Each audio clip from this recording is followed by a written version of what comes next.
Fala galera, tudo bem com vocês? Meu nome é Carlos Maffi, estamos aqui para um novo episódio do Plugado Podcast, episódio 60. Hoje vamos falar de TV, de cultura, de bastidores. Fala aí, América.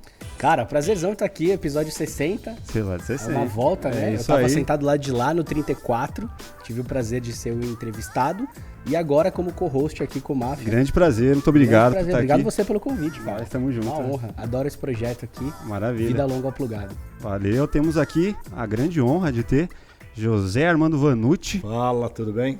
Tudo certo, como estão as coisas? Pô, tá bem. Tamo finalizando um ano que, cara, foi um ano de muito trabalho, porque a gente implantou ali o Faustão na Band, né? Sim, sim. Então foi assim, cara, trabalhar o áudio, criar o audiovisual, né? Criar um programa do nada dá muito trabalho. Mas o ano tá encerrando. Pra gente ainda não tá encerrando muito, né? Isso que eu ia perguntar. Quero trabalhar muito ainda nesse Eu também final de quero, ano. ainda tem uns meses Cara, aí. você piscou, chegou o final de ano já. Pode crer. Faltam 2 meses. 2 meses já. Eu tô no projeto verão, tentando dar uma emagrecida. Tipo, já não tem mais tempo, né? Não, aí pra isso já não dá mais. Aí Já tô no verão. Já passou do teu ano. tempo. Mas isso que o Vanucci falou, acho que é legal, cara, porque, por exemplo, a gente tá gravando esse episódio hoje pra ir ao ar amanhã. Amanhã. Né? Então, por isso que o final do ano, pra gente que tá mais produzindo pra internet hoje, às vezes esse planejamento que você já tem, porque Faustão na Band, programa diário, não tem como fazer de um dia pro outro, é tudo muito planejado. Eu já queria pegar essa deixa pra te perguntar isso, assim, como foi esse desafio, né, de sair de um programa dominical e fazer um programa dominical diário, e como que é o planejamento de vocês para já ter todas as pautas, os convidados, para poder dar conta de todas essas atrações, para quem não tá ligado, né, como que funciona esse planejamento do todo? A gente planeja muito, né? Assim, o desenho do início do ano que vem, dos 3 primeiros meses, já tá pronto. A gente sabe quais são os quadros, ainda não tem os convidados, isso ainda demora um pouco, né? Mas convidado também cai da noite para o dia, já aconteceu isso esse ano muitas vezes. A gente estreou ainda com o efeito da pandemia, com uma das ondas do Covid, né? Sim. Então, nosso programa de estreia a gente foi refazendo no dia praticamente, né?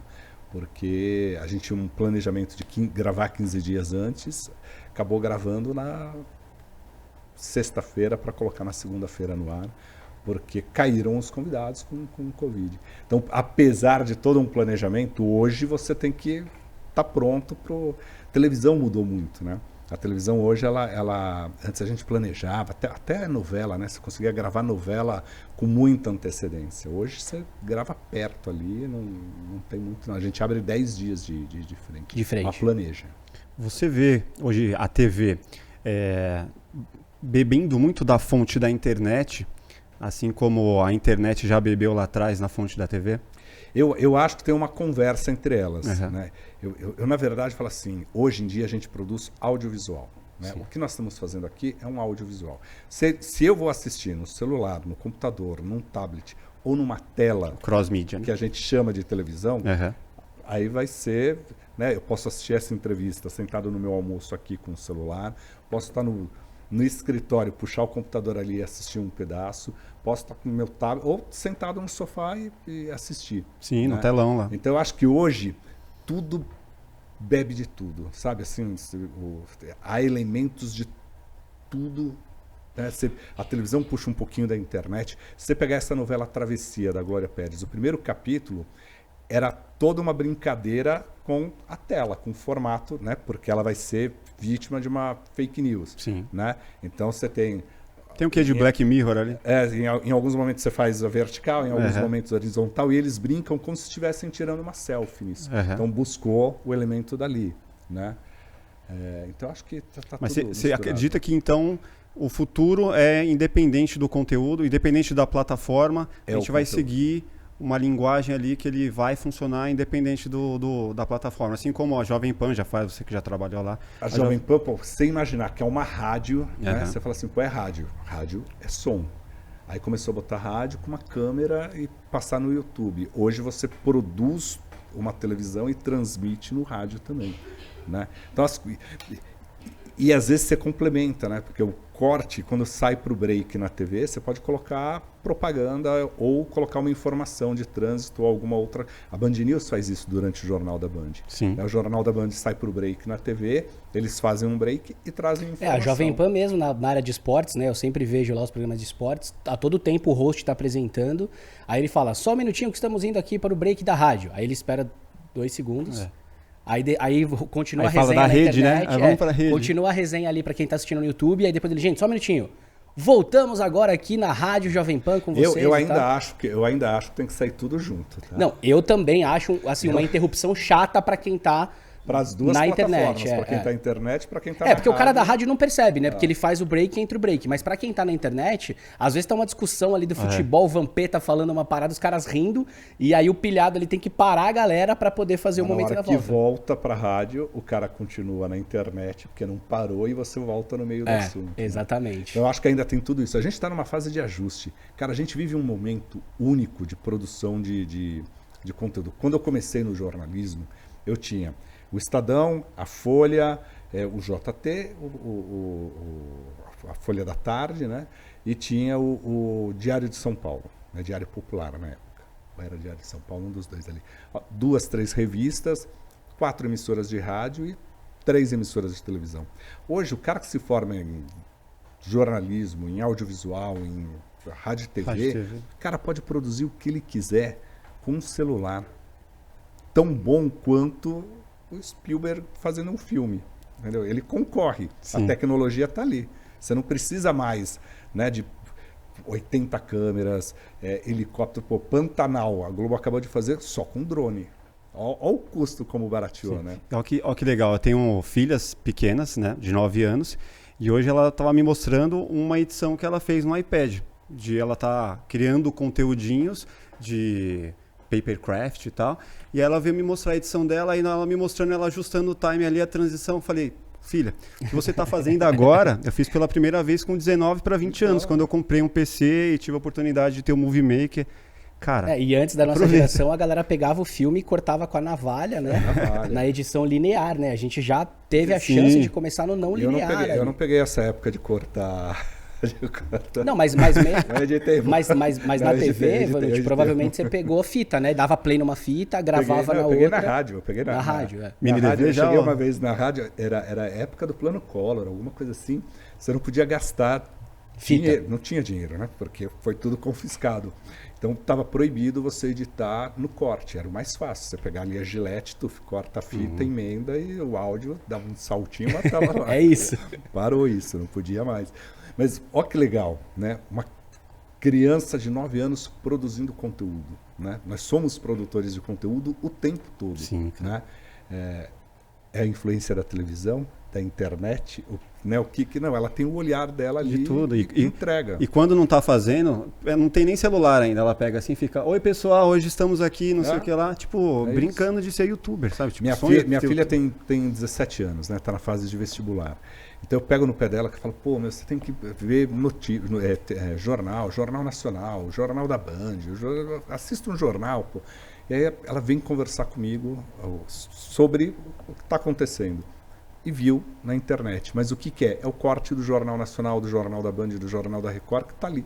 Né? Sim. Então, tá todo mundo bebendo de tudo. Né? Tá todo mundo no... É um momento único, gente. A gente está numa transformação. Né? E quem resistir e falar, não, eu só faço televisão, eu só faço internet, eu só faço...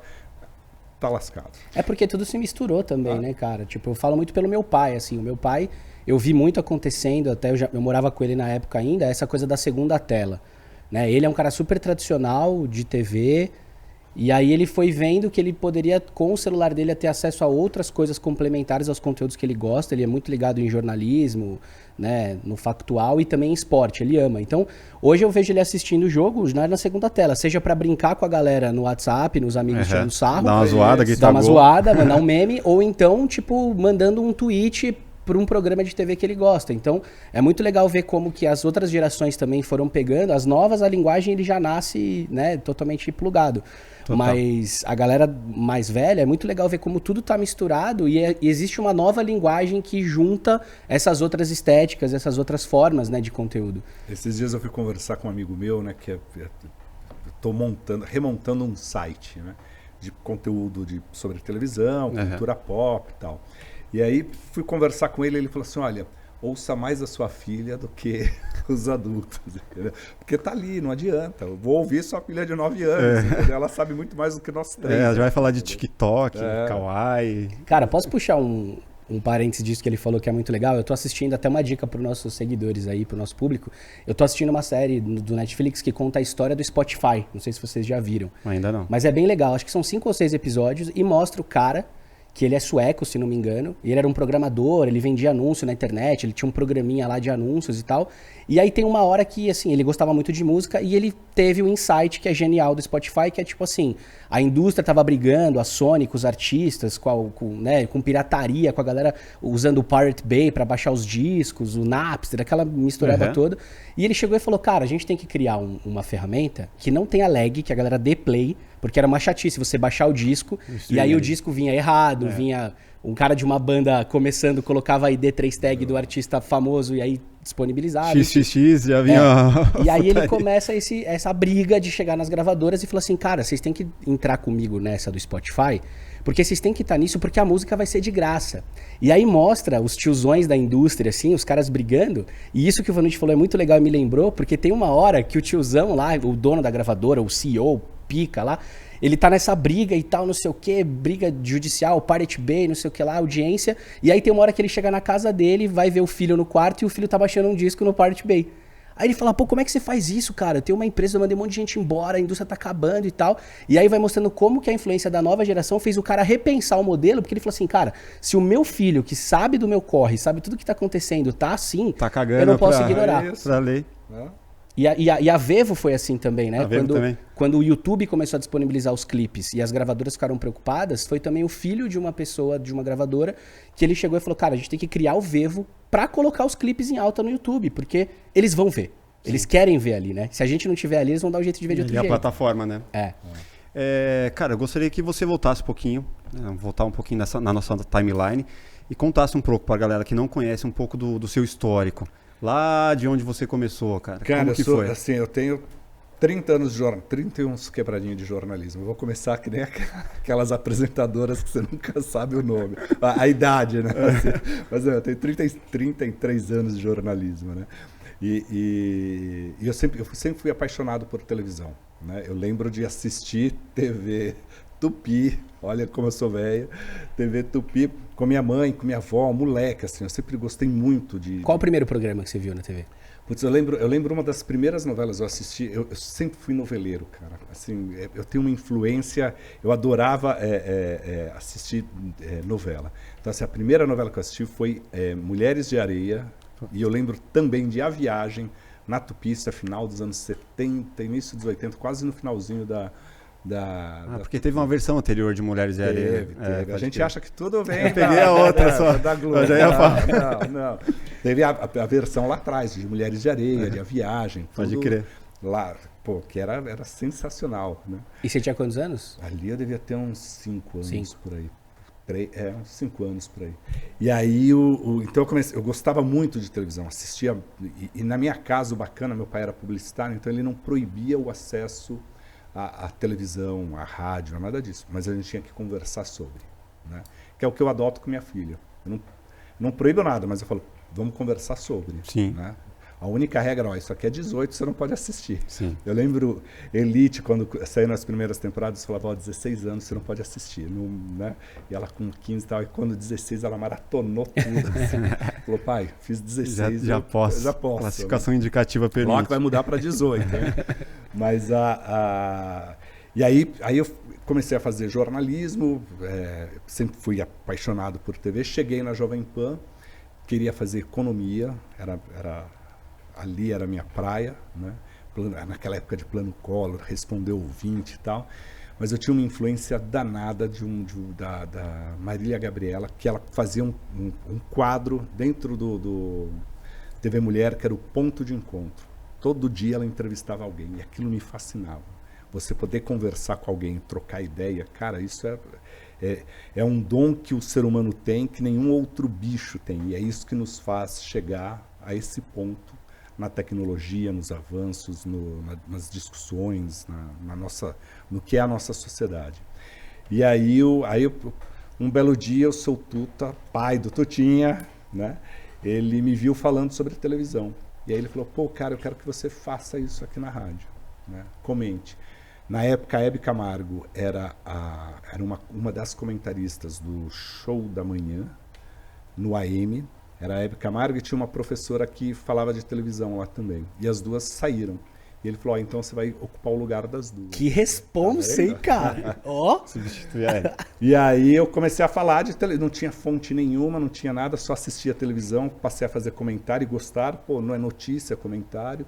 Passei a dar número de audiência, que ninguém tinha. Falava da guerra do Gugu e do Faustão. O Silvio passou a ouvir, aquilo ganhou. Aí fiz 19 anos o Troféu Imprensa, aí fui para a televisão, passei em vários programas como colaborador e tal, até que parei no Todo Seu, fiquei lá 11 anos.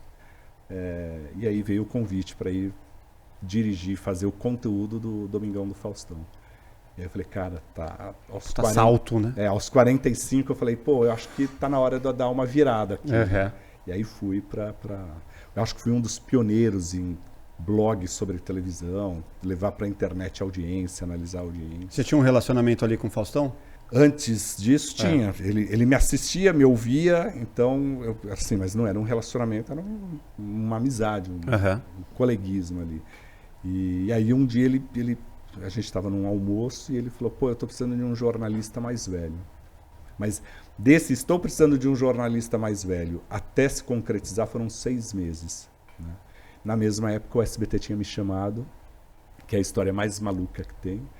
Um belo dia eu entrei na Gazeta para fazer o Mulheres, estava substituindo o comentarista do horário, e aí toca meu telefone, era uma secretária lá do SBT, uma assessora do SBT, e fala assim, olha, o Silvio está querendo falar com você. Eu falei, ó, eu estou microfonado, né? Eu falei, acho que não convém, né, a gente falar agora, né? Tá bom, que horas que você sai? 6 horas. Aí deu 6 horas, tocou meu celular. E era o Silvio falando, olha, eu queria te convidar pro Fofocando, né? E eu tô pensando aqui, você, Leão Lobo, Nelson Rubens, seria o começo, Mama Brusqueta, tá? E ó, você pode continuar na Gazeta, você pode continuar onde você quiser e você faz aqui também. Mas tem que usar o saco na cabeça. Aí foi a negociação, aí nisso veio a proposta da Globo, aí foram 6 meses, aí em fevereiro eu fui pra Globo. Que animal, cara. Já tem um corte aqui, hein? A Vanucci substitui a Hebe Camargo na rádio e recebe ligação de Faustão. Não substitui a Hebe Camargo. A Hebe saiu e aí precisavam de alguém para falar. Assumiu o posto. Mas até que alguém já clicou, já deu clickbait. Mesmo porque, cara, assim, é uma coisa... hoje nem tanto, mas há um bom tempo as pessoas tinham um preconceito danado com o que era jornalismo de entretenimento, né? Então, assim, o legal é você falar de política, esporte e economia, né? Que era os jornalistas sérios, né? Jornalista sério é isso, falar de cidade e tal, e ninguém queria o entretenimento. E, pô, era uma oportunidade de estar no ar, era uma oportunidade de aumento salarial. Eu falei, opa, vai aí. Né? E já era algo que eu gostava de assistir. Né? Ô Vanucci, mas você não acha que um pouco desse preconceito, além de, claro, né, existir essa coisa dos assuntos, entre aspas, serem mais sérios e tal, mas você não acha que também rola uma parada de misturar um pouco você gerar um conteúdo sobre televisão com a fofoca? Porque, por exemplo, a gente trabalhou junto na Jovem Pan e eu sempre admirei muito o seu trabalho porque eu sinto que você tem um tom e você tem um jeito de falar sobre as coisas com um cuidado muito bacana. Eu lembro uma vez que a gente estava gravando um pilotinho e você estava respondendo uma pergunta do teu blog lá na Jovem Pan do porquê que o Silvio Santos estava com uma certa dificuldade de falar. E você teve um tato de falar que de repente era por conta da dentadura que ele estava usando ou de algum procedimento que ele tinha feito na boca. E você falou isso com tanto respeito por ele, pelo público, que eu achei isso de uma sensibilidade muito legal, sabe? Eu acho que você é um cara que tem muito isso, todo mundo gosta de você. E você acabou criando essa identidade, virando a grande referência ao falar, porque você não entra na picuinha, na briguinha e na coisa da fofoca. Você traz como uma informação e com muito respeito e sensibilidade. Então, eu acho que queria te fazer essa pergunta e como você fica no meio disso. Assim. Quando você tem a informação, ela o fato tá acima de qualquer coisa, de qualquer julgamento. Né? E eu acho que a gente precisa entender também, a gente precisa ter o respeito por todo mundo. Né? Então, na hora que eu dou uma... É óbvio que eu já estive em festa, já vi quem pegou quem, e eu não preciso falar, porque aí é problema de quem está pegando quem, entendeu? E também e acho que assim o que as pessoas se interessam é pelo diferencial, né? Então, na hora que eu vou contar, eu lembro que eu explicava muito por que estava acontecendo aquilo. E contar um caso para vocês. Um dia, a Hebe Camargo tinha ido para o SBT, para Rede TV. E aí eu fiz uma crítica da Hebe, ela colocou um quadro lá, eu fiz uma crítica para... Ele falou, olha, isso aqui copiou não sei quem e tal. Passaram-se, sei lá, 10 dias, nós estamos no mesmo evento, na mesma festa.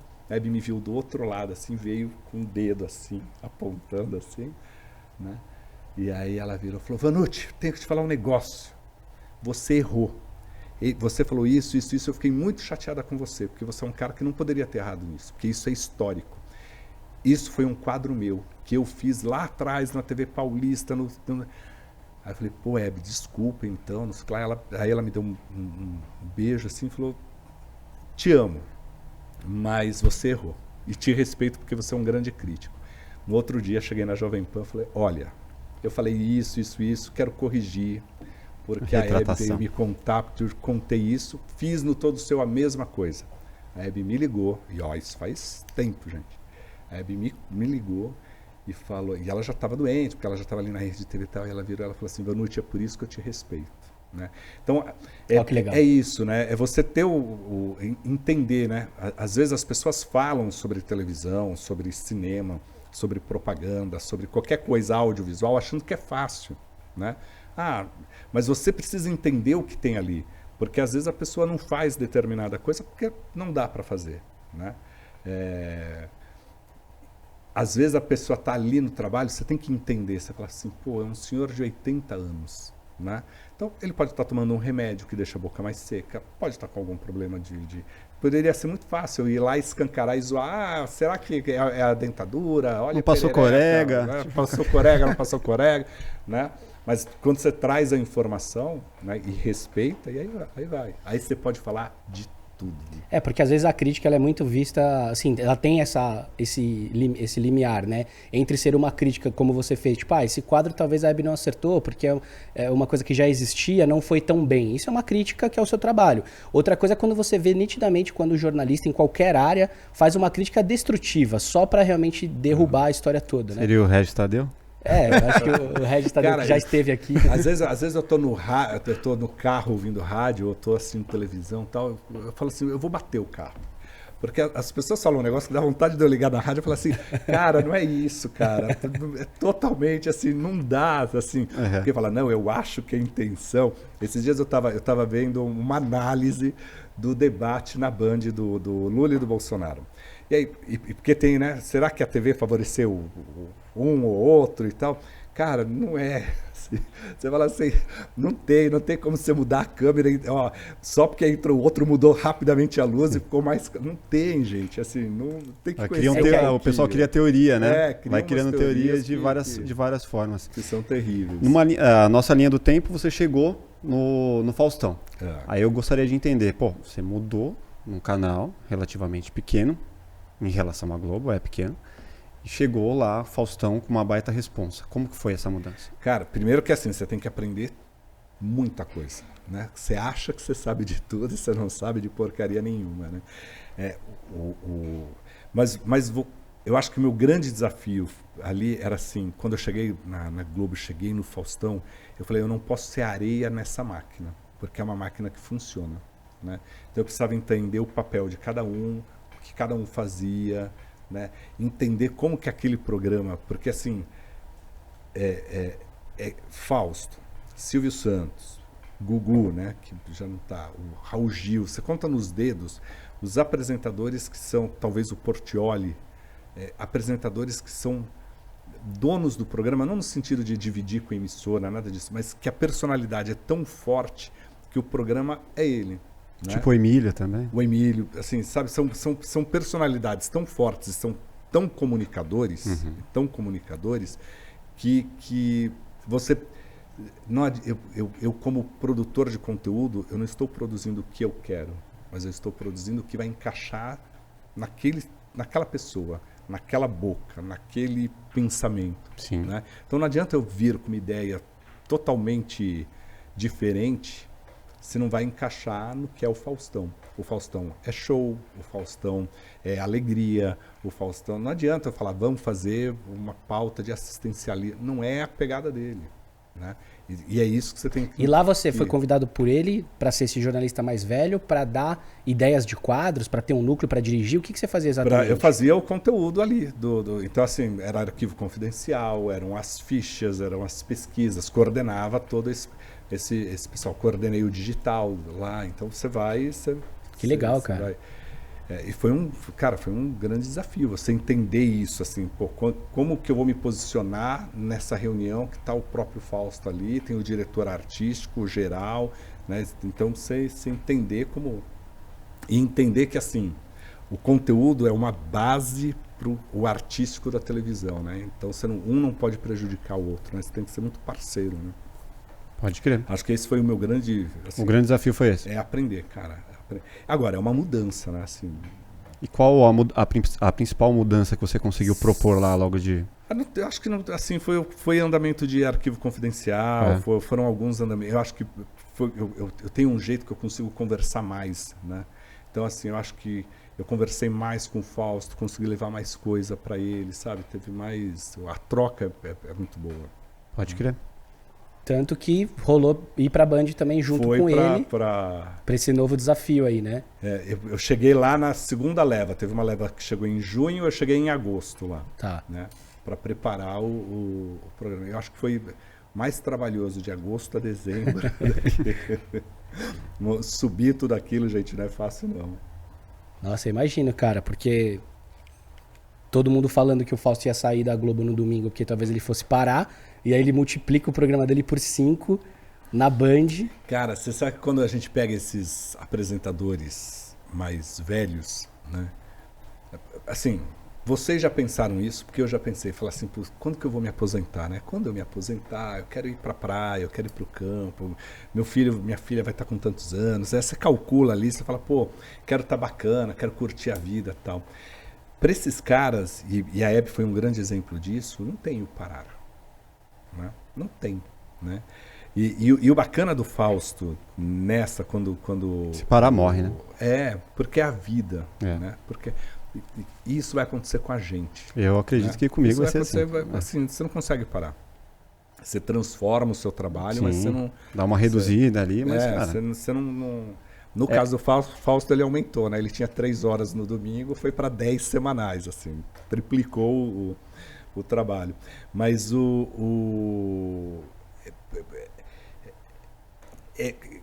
quando é a essência da gente, né? Você toca e você começa a criar e pensar no novo e fazer. E o Fausto teve um negócio que quando ele decidiu, não vou continuar na Globo aqui e tal, encerrou esse momento aqui, talvez ele não se abriu para conversas, porque ele tinha um acordo, um acordo verbal, né? Com o seu João Saad, que é pai do Johnny Saad, que não está vivo mais. Mas quando ele saiu da Band, e o seu João falou, tá bom, tô te liberando, vou perder minha grande estrela aqui e tal, mas entendo o que é ir para a Globo, porque as pessoas entendem o que é ir para a Globo. Ele falou assim, mas a gente combina um negócio.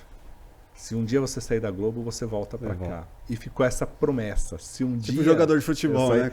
E ele voltou. E ele voltou para casa dele. Então, assim, volta com outro tesão, volta com outro pique, volta... Cara, ele é o cara que conduz a gente ali com uma vontade, com uma a gente sempre fala assim, qual é a hora que hora está marcada a gravação aqui? 2 horas. Tá bom. Já sei que a 1 hora a gente tem que estar tudo pronto, porque tá ali no pique, já tá... E ele tá ali, saiu do camarim e falou, tá tudo pronto? Vamos lá. E grava como se fosse ao vivo e entrega, a gente precisa de 80 minutos de arte. O cara entrega 85 minutos de arte, sabe? Porque ele pensa no todo, nessa equipe, nessa motivação que ele tem, o que cada um pode entregar, né? Você tinha um programa semanal e passou a fazer um programa diário. Qual a grande dificuldade disso pensando também que eu acredito que vocês têm um orçamento menor na Band do que na Globo. Você sabe que eu acho que assim, a grande dificuldade é você ter tanto conteúdo para oferecer. Você tem que fazer mais com menos? Você acha que... Mas hoje em tudo que é canto, né? Na Globo a gente já estava fazendo mais. Ô, Vanucci, mas uma coisa, só puxando um adendo nisso, uma coisa que eu fiquei preocupado quando eu vi, assim, né? Se a gente pensa também com cabeça de quem produz conteúdo, quem faz TV. E eu acho que a Globo, além dela ser a Globo e ter isso que você falou do peso, do que ela tem uns assets na mão ali, ela tem os artistas que participam, que quando o Fausto vai pra Band, era a coisa que eu mais me preocupei no começo, né? De ter os quadros que ele ficou famoso por criar e fazer, tipo um Dança dos Famosos, de repente com outros artistas que não são da prateleira da Globo, né? Então eu queria te perguntar isso também, de fazer mais com menos e fazer com outros convidados que não globais. Mas hoje tem muito ex-global que está no mercado e que topa até fazer por conta isso. Do momento da Globo. Mas a gente não botou dança com artista, né? A gente fez ali no começo um concurso de dança, foi uma competição de dança com as bailarinas e professores, né, que já tinham até participado alguns da dança, que era as feras da dança.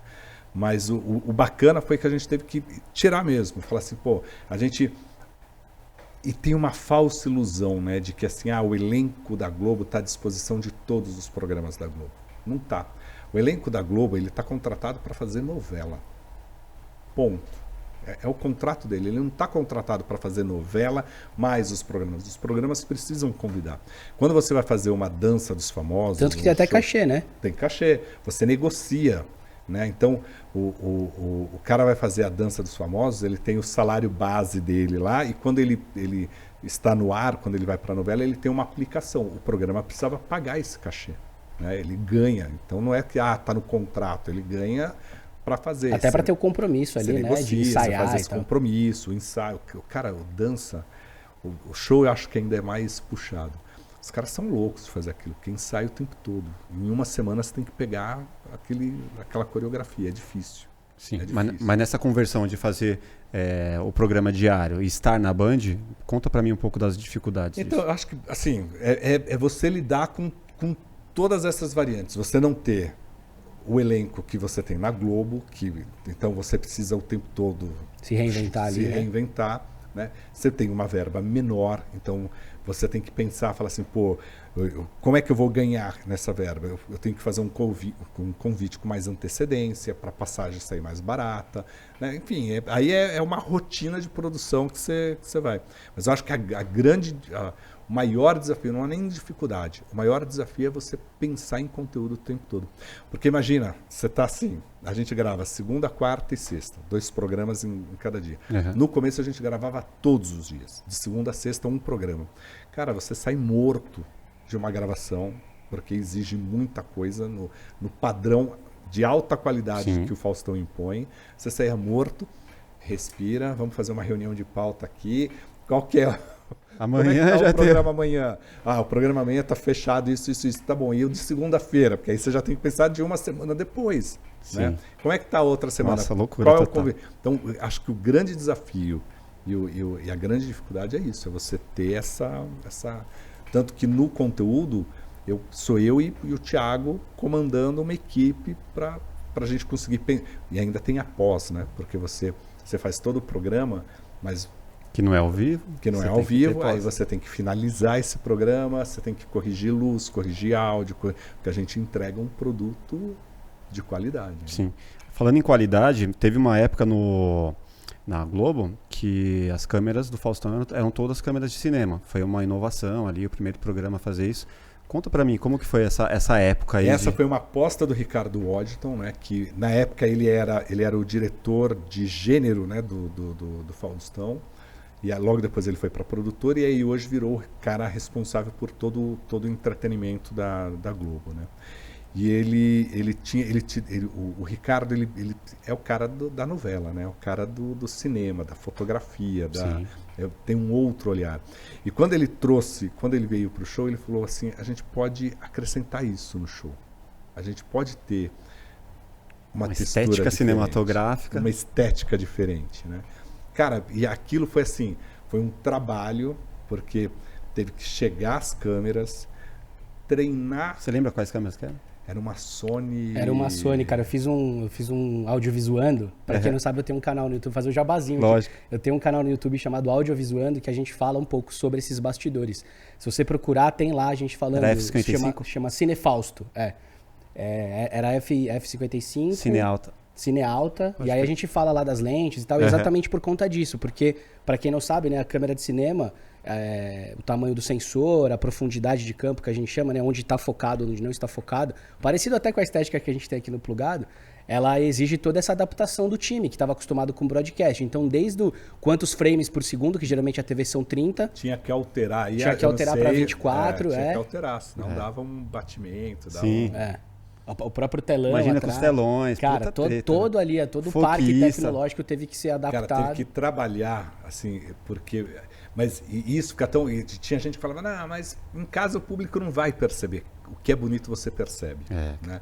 Porque de repente você tinha aqui o casal da dança dos famosos dançando aqui, e você tinha desfocado ali atrás, te dava uma textura, uma coisa... A pessoa não sabe dizer o que é, mas ela fala assim, tem uma coisa diferente aí bonita. Né? E isso é muito bacana, porque a gente volta lá no início da nossa conversa, assim, o que tem que ter, né? O que vem da internet, o que vem da televisão, o que vem do cinema, o que vem...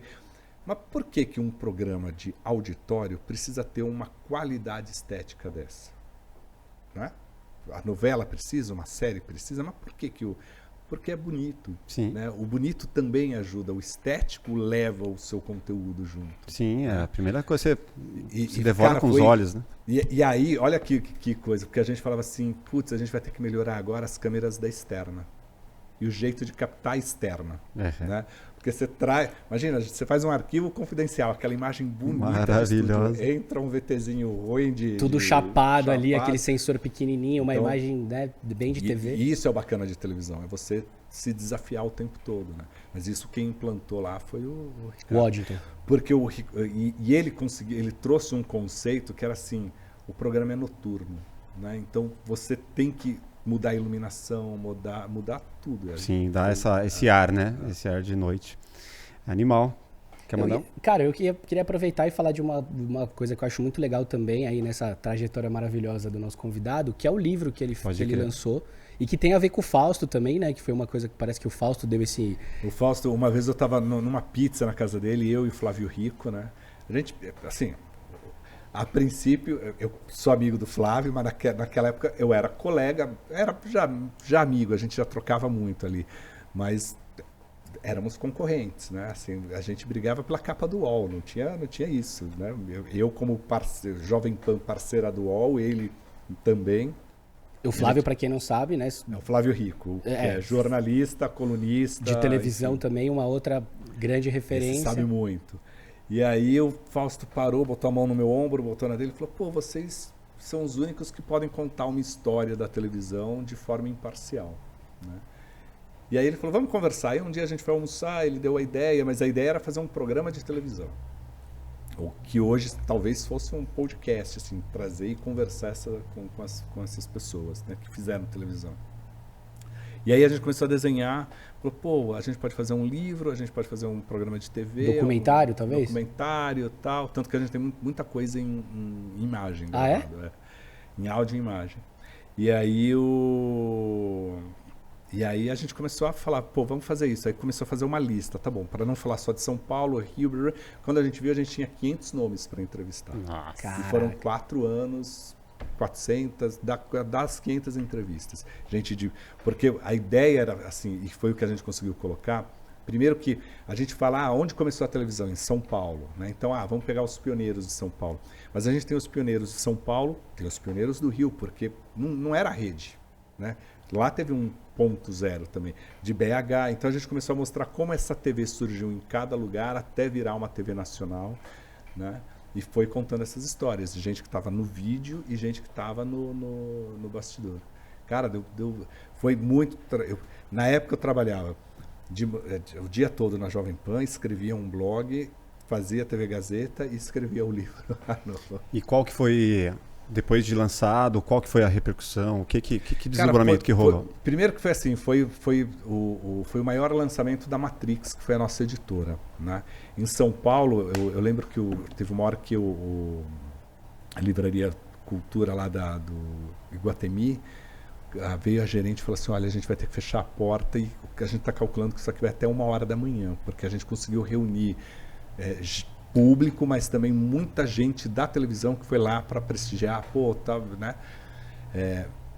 Acho que teve uma repercussão muito boa, assim, de quem leu e que começou a perceber que a história da TV é muito maior do que tinham contado ali.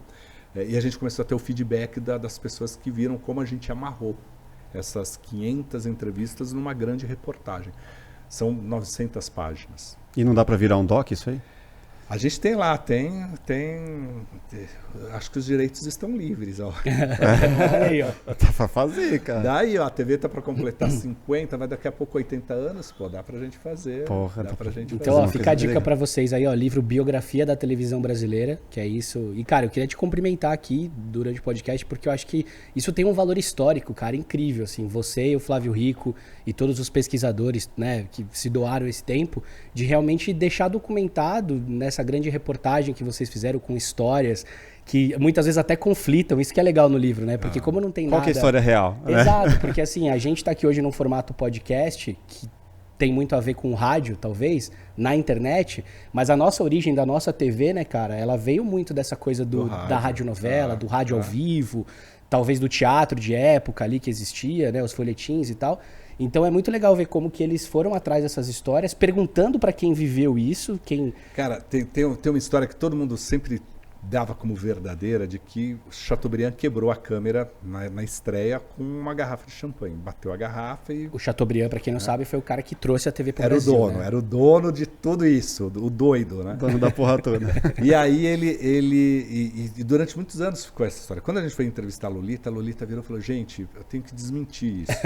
O Chateaubriand era doido, mas ele não rasgava dinheiro, né? Então não tem isso, não aconteceu isso. A câmera pifou mesmo, e depois você não vê, era problema de cabo e tal. E, cara... Mas a brisa era tipo quando vai inaugurar um barco, assim, pegar o champanhe e bater no barco? Era tipo essa a história, essa né? história. Que ele pegou e quem inventou essa história, quem popularizou. Ampliou divulgou essa história, não vou falar que inventou, ampliou, foi o Lima Duarte. O Lima Duarte sempre é um bom contador de história, ele sempre botava, e essa história foi ganhando colocou versões, uma pimentinha ali. Virou uma história. E aí a Lolita, ela falou, ó, não era bem assim e tal. É que nem gente, assim, televisão, hoje, a gente fala assim, pô, tem os estúdios Globo, o MG4 lá, que grava tudo sem fio e tal, é o mais avançado que tem na América Latina, mas a televisão começou no improviso, assim, já na década de 60 para 70, o Fagundes contou pra gente que um dia eles estavam assim, vamos medir quantos graus está nesse estúdio? Tava 60 graus, os caras suavam gravando novela, porque não tinha ar-condicionado. Só luz halógena. Isso que eu ia falar, nessa época, né, a gente que tem produtor, era a luz que queimava mesmo, né? Que pegava fogo, não era esses LEDs hoje friozinhos. Torrava. Né? E no início, a Tupi ainda tinha uma estruturinha um pouquinho melhor, porque tinha a Rádio Tupi, mas a TV Paulista, ela que hoje é Globo, né? Que hoje é Globo, é o Canal 5 de São Paulo, a TV Paulista era num prédio residencial. Então ela ocupava alguns andares tinha moradores em todos os outros 2 andares ali, 2, 3 andares eram da TV Paulista ali, adaptado. Então o banheiro era o camarim, a sala era um estúdio. Tipo a MTV no início. Você tinha que sair com uma câmera de um andar e ir para o outro, né? E os apresentadores tinham que subir de elevador, e uma vez eles resolveram fazer um teleteatro e precisava de uma mulinha, precisava de um jegue ali. E aí o único jeito era botar o jegue no elevador e subir com coisa. E fazia isso. E rolou. Os caras malucos da televisão faziam. Quebrava elevador, o apresentador do jornal ficava preso no elevador, tinha que improvisar, botar alguém para apresentar. Foi assim o começo da televisão. Então, quando você pega esses caras, você fala assim, pô, por que a Hebe era a Hebe? Porque ela viveu isso, né? Por que o Lima Duarte é o Lima Duarte? Porque é a escola do cara, né? Eles foram forjados nisso, né? E era assim, se vira, cara. Não tem. A TV Tupi uma vez foi a primeira externa da TV Tupi. Primeira externa da dramaturgia da TV Tupi. Ousado para a época. Eles estavam fazendo a história da Joana d'Arc. e aí precisava fazer uma fogueira e queimar a Joana d'Arc, né? Então eles calcularam lá tal, no prédio da MTV, né, que ali no Sumaré, né, aquela coisa, tem uma pracinha ali na frente, que a hoje Sabesp ali, é né? A Sabesp fechada. Na época não tinha Sabesp, era uma pracinha, vamos fazer a fogueira ali. Fizeram a fogueira ali, botaram a fogueira tal, papelão, papel tal para coisa, jogaram um álcool lá tal, e começaram a cena, corre com uma câmera para lá, puxa quilômetros de cabo, porque não, né, era tudo cabo. Quando chega lá, o ator com as coisa e tenta botar fogo e bota fogo e não pega fogo, porque a ideia era começar a pegar fogo, fazer uma trucagem ali, corta, volta. Colocar pertinho da câmera aqui. E tudo isso ao vivo, né? Porque não tinha videotape. Não, cara, isso eu acho que é a maior loucura de todas. Tudo ao vivo. E nada da fogueira pegar. Aí ele vira e fala assim, tá bom, está decidido, ela será enforcada. Então mudaram a história. Porque não tinha. E depois foram ver, garoou naquele dia. Então assim, não ia pegar fogo, né? Tava tudo úmido, não ia pegar fogo nunca. Então por isso que esses caras resolvem rápido, entendeu? Assim, quando você pega essa turma, assim, você fala, cara, era muito... Eles eram muito doidos. Falando em evolução, né? A novela é um dos grandes pilares aí da TV. E agora você vê que do streaming são as séries, né? O streaming, podemos dizer que é uma novela com um outro formato, uma outra identidade ali, meu. Porque você pega um longa, diferente de uma série, cara, a série se arrasta, tem aquele miolo ali. Fala um pouco dessa evolução. Porque assim, primeiro a gente tem que entender assim, né, que a novela, pô, ela só vai se pagar depois que ela passar do capítulo 150. Então, ela precisa ser longa, dos 150 até a 200. Até ali é só investimento. Até ali é só investimento, né? Hoje você até consegue, por causa da tecnologia, baratear essa novela. Então você consegue fazer novelas menores. Mas é uma questão de custo, né? Antigamente, o autor escrevia sozinho, por isso dava muita barriga. Hoje não. Hoje o cara tem uma sala de roteiristas, ali, né? Ele tem uma equipe. Ninguém mais trabalha... Glória Pérez ainda trabalha sozinha, mas tem que ter um foco muito grande. Porque a novela... Hoje é muito mais rápida. Uma novela na década de 70, uma cena chegava a ter 10 minutos de diálogo. Duas pessoas conversando aqui. Uma câmera ali pegando aqui, a outra câmera aqui pegando você ali. E a gente aqui 10 minutos dialogando. Quase um teatro, né? Quase um teatro. Hoje uma cena tem uma página e meia no máximo. E nada de bife, porque a história tem que ser dinâmica. Quando a gente vai para a série teórica, a minissérie é uma novela menorzinha, né? É uma minissérie.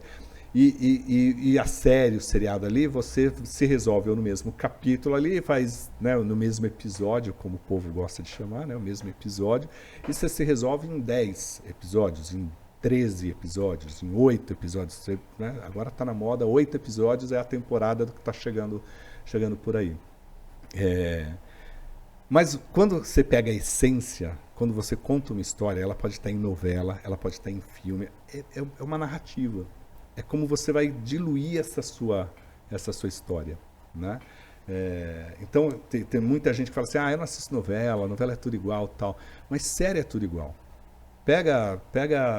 Putz, às vezes eu começo a assistir série, você fala assim, bom, agora está no segundo episódio, então aos 10 minutos vai acontecer tal coisa. Aos 20 minutos o casal principal vai transar e vai ser na praia. E você vê que é tudo assim, porque tem uma fórmula. Né? Começa a ficar meio chato de assistir, né? Começa a ficar muito... Mas também vai no que você entrega para o público, né?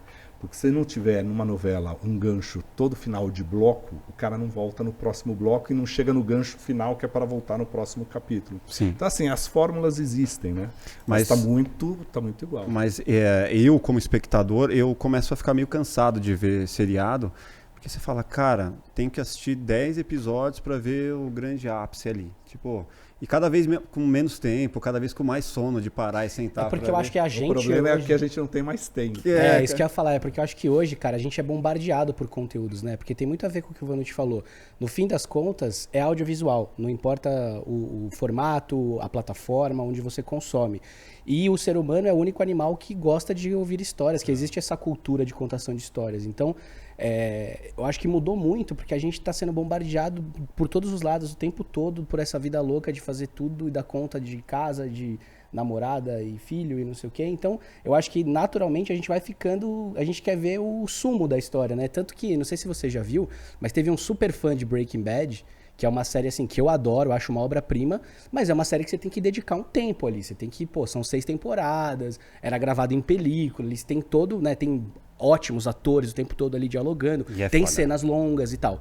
E aí teve um cara que é da nossa área, que era montador e tava montando filme de cinema e tal, e ele falou, cara, eu vou baixar as 6 temporadas e eu vou editar um longa de 2 horas, porque ele contava pros amigos, vocês têm que ver Breaking Bad. E o cara falava, 6 temporadas, eu não tenho tempo, cara, tenho filho, eu tenho não sei o quê. Aí ele editou e falou, eu transformei num filme, assiste o que importa da história. Eu baixei isso aí e nunca assisti, velho. Acho cara, que é o que a Globo fez com um monte de série aí pra transformar condensar, né?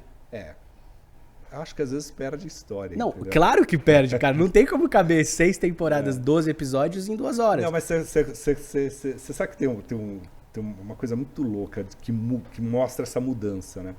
Eu tenho algumas sinopses e alguns projetos que foram entregues nos anos 80 para a Globo ali, né? E que até como isso foi exercício de pós-graduação.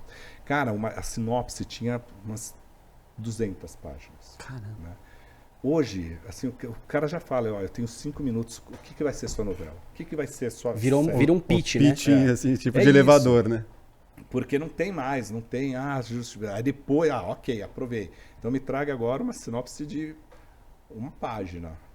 E aí depois evolui para um episódio. Cara, e aí, para quem gosta disso, até vale um comentário, né? Que você falou que existem essas fórmulas, né? De você linkar. Eu lembro que eu tava na Rio Content Marketing com o Condzilla, quando ele foi apresentar a ideia de Sintonia, que é a série que ele fez lá pela produtora dele. E aí a gente saiu pra comer, a gente é brother e tal, e ele tava contando que uma das exigências já desses players de streaming é que você apresente super concisamente ali o que é, quem são os personagens, o que acontece, e você já tem que contar pra eles as 3 primeiras temporadas. Então, a primeira temporada tem esses 3 personagens. Se não tiver a segunda e a terceira pensada ali... A menina é crente, aí o conflito é que o menino quer ser artista, mas o pai tem um mercadinho, aí eles são 3 amigos de infância, e aí acontece isso, é o gancho da segunda temporada. A segunda temporada desenrola a morte do pai do cara, não sei o que, blá, blá, blá, até a terceira. Se você não tiver garantia de produção da segunda e da terceira, mas você tem que ter preparado, porque se rola um sucesso global, se história, tipo um La Casa de Papel, matou o você tem que estar pronto fudeu. Já, né? E pensando nisso que ele falou. Que eu acho que é o que está acontecendo com Elite. Eu acho que Elite, por exemplo, eles pensaram em 2 temporadas e o que veio da terceira em diante é muito ruim. O La Casa de Papel também teve essa crítica, Casa de Papel né? Também. Você vê que, assim, faltou... Né? Aí você fala assim, a Elite funcionou pegação. Pô, pega agora. Agora é isso. Pegação. Você não sabe mais quem tá pegando. Importante pegar. Aí você já se perdeu. Mas esse estava com não sei o que, você já... Né? Mas por isso, porque eu acho que as pessoas começam a se perder. Falando em pegação, o que você acha de Verdades Secretas, cara? Qual versão? Então, porque é bem diferente, né? Mas assim, eu gosto muito porque eu acho ousado e eu acho que traz uma estética, assim, traz uma coisa que hoje, como a gente tem muito acesso... Mas você tá falando da...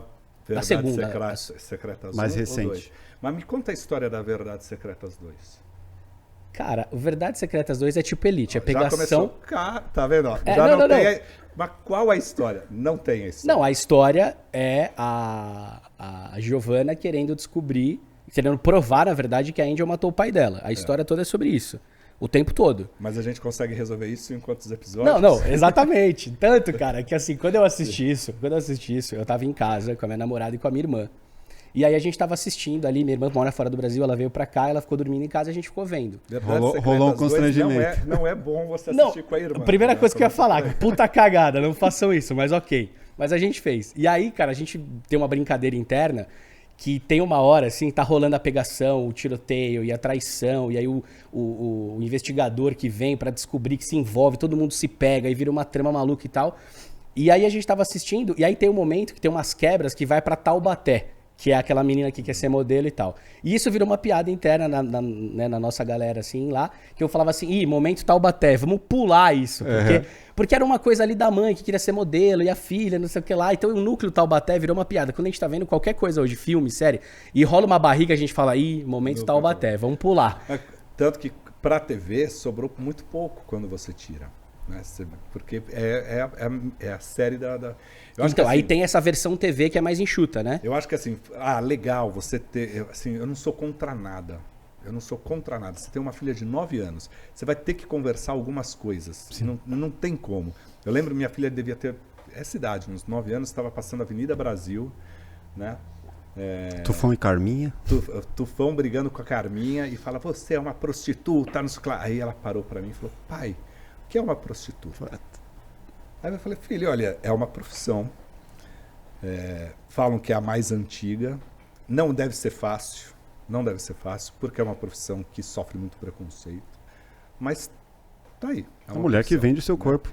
Aí ela falou, mas é só mulher? Eu falei assim, não. Tem também. Também tem uns homens que trabalham nisso. Mas tá aí. E cortei. Sim. Não deixou no vácuo, né? Não deixei no vácuo. Uhum. Então, assim, é isso. A gente tem que ter a responsabilidade do que, mas em casa que vai estar lá. É complicado quando tá coisas inesperadas. Aí você fala, fecha o olho. Aí você fica perguntando, espera aí, será que isso é o melhor caminho? Fecha o olho e não vê, porque é uma coisa feia, né? Proibida. Vai gerar mais vontade ainda de ver. Mas, putz, às vezes é muito natural. Mas eu não sou contra nada, assim, né? Mas o que eu acho, mesmo porque, você fala verdades secretas, uma criança de 9 anos não vai... Até pelo horário também que passa, né? Ele tem toda uma... Mas eu acho que a gente tem que ter, na hora que você vai produzir, justificar a cena. Então, assim, para que tem aquela pegação? Eu vou fazer... Pô, legal, você tem ali 2 corpos bonitos, é uma fotografia legal, esquenta o clima, ajuda quem está em casa, enfim, faz parte. Mas tem que estar no contexto da história. Da narrativa. Violência é a mesma coisa, pô. Tem uma cena, não vai matar por matar, justifica. Ô Vanucci, eu sou ator, cara, e rola muito no teatro esse tipo de coisa em relação a corpo, né? Eu já fiz vários workshops, vários cursos e tal, e rola muito isso sobre a nudez e sobre alguns preparadores de elenco que usam violência ou que usam escatologia, às vezes, pra fazer você chegar num lugar. E eu concordo plenamente com o que você falou, cara. Uma vez eu tava lá num workshop e aí a galera falou, vamos ficar pelado. E aí eu falei, cara, mas, pra quê? Mas assim... Qual só para motivo? provar que eu tenho esse desprendimento com o meu próprio corpo num grupo. Porque se você tá fazendo uma obra que tem por que ter aquela cena e aquilo existir, é exatamente o que você falou. Propósito. Se justifica isso, é uma coisa. Agora, realmente nessa série, embora seja bonita e seja ousado e legal, tem momentos que parecem um soft porn só porque é bonito de ver, ou porque a fotografia tava legal, ou para dar tempo de arte, sabe? E ó, eu acho que eu vou frustrar muita gente que fica assistindo... E falando, nossa, olha que aquela atriz tá maravilhosa, gostosona ali, olha esse cara aqui e tal. Tem trabalho de pós-produção ali, tira... olha, o beauty tem que fazer... Tira celulite, empina bumbum, faz de tudo. Assim, nuke, flame, after, tudo que você imagina. Mas vale até um comentário técnico disso também, porque assim, eu acho que foi a brasileira, ou até do que eu me lembro de gringo que eu vi, o que tem cena de sexo mais iluminada que eu já vi. Porque geralmente, quando a gente vai fotografar, né, a gente que filma, a gente usa muito penumbra, luz e sombra ali, né, pra deixar o corpo... Mostra, mas não mostra. Cara, tem cenas ali, principalmente as cenas da Angel com a Giovanna, quando elas estão na cama, que elas se pegam, dei um puta de um spoiler se você não viu, é muita luz, cara. É tipo uma luz que a gente tá usando aqui, as duas se pegando, assim. Então é muito claro. Então precisa ter esse trabalho de pós, porque quando você ilumina, você revela muito, né? Não, e cara, e assim, é tudo com tapa-sexo. Então, não tem... aquilo que tá acontecendo é tudo mentira. Eu quero lembrar a série aqui, uma que tava há pouco tempo fazendo sucesso na Netflix, aí tava entre as mais acessadas, que é a mulher que ela tá casada e aí ela começa a questionar... Sex Life. Que tem uma cena do nu que todo mundo fala, nossa, e aí a garotada ficava atrás do nu do cara lá. Da cena específica. É o primeiro nu frontal, não sei o que lá. É prótese aquilo, né? Não é o real. Né? Depois a própria diretora brincou. Então, assim, o que se vê muitas vezes por isso que eu acho que assim, não precisa ter, vamos fazer o exercício do desprendimento, ficar todo mundo... Não, tem que justificar, né, cara? Por exemplo, esse é um bom exemplo que você deu. Seja prótese ou não, aquela cena...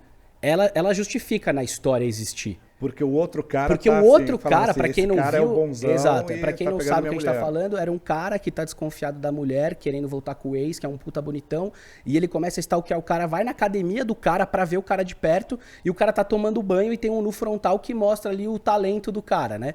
Então, porque ele tá imaginando que é um super talento, que é um super cara. Então, assim, é isso, é o imaginário dele. Exato. O cara ficou na noia, né? Mas aquilo é prótese, não é nada. Cara, eu quero fazer um exercício contigo. Vamos imaginar que conseguimos uma concessão para uma TV. Os sheiks árabes estão investindo uma grana aqui e, pô, tem a possibilidade de contigo escolher os nossos talentos aqui, os principais talentos para cada área da nossa TV. E aí, vamos lá. Eu separei alguns aqui. Jornalismo. Quem que você convidaria para o nosso time? Renata Vasconcelos é a minha apresentadora. Renata Belíssima escolha. Por quê?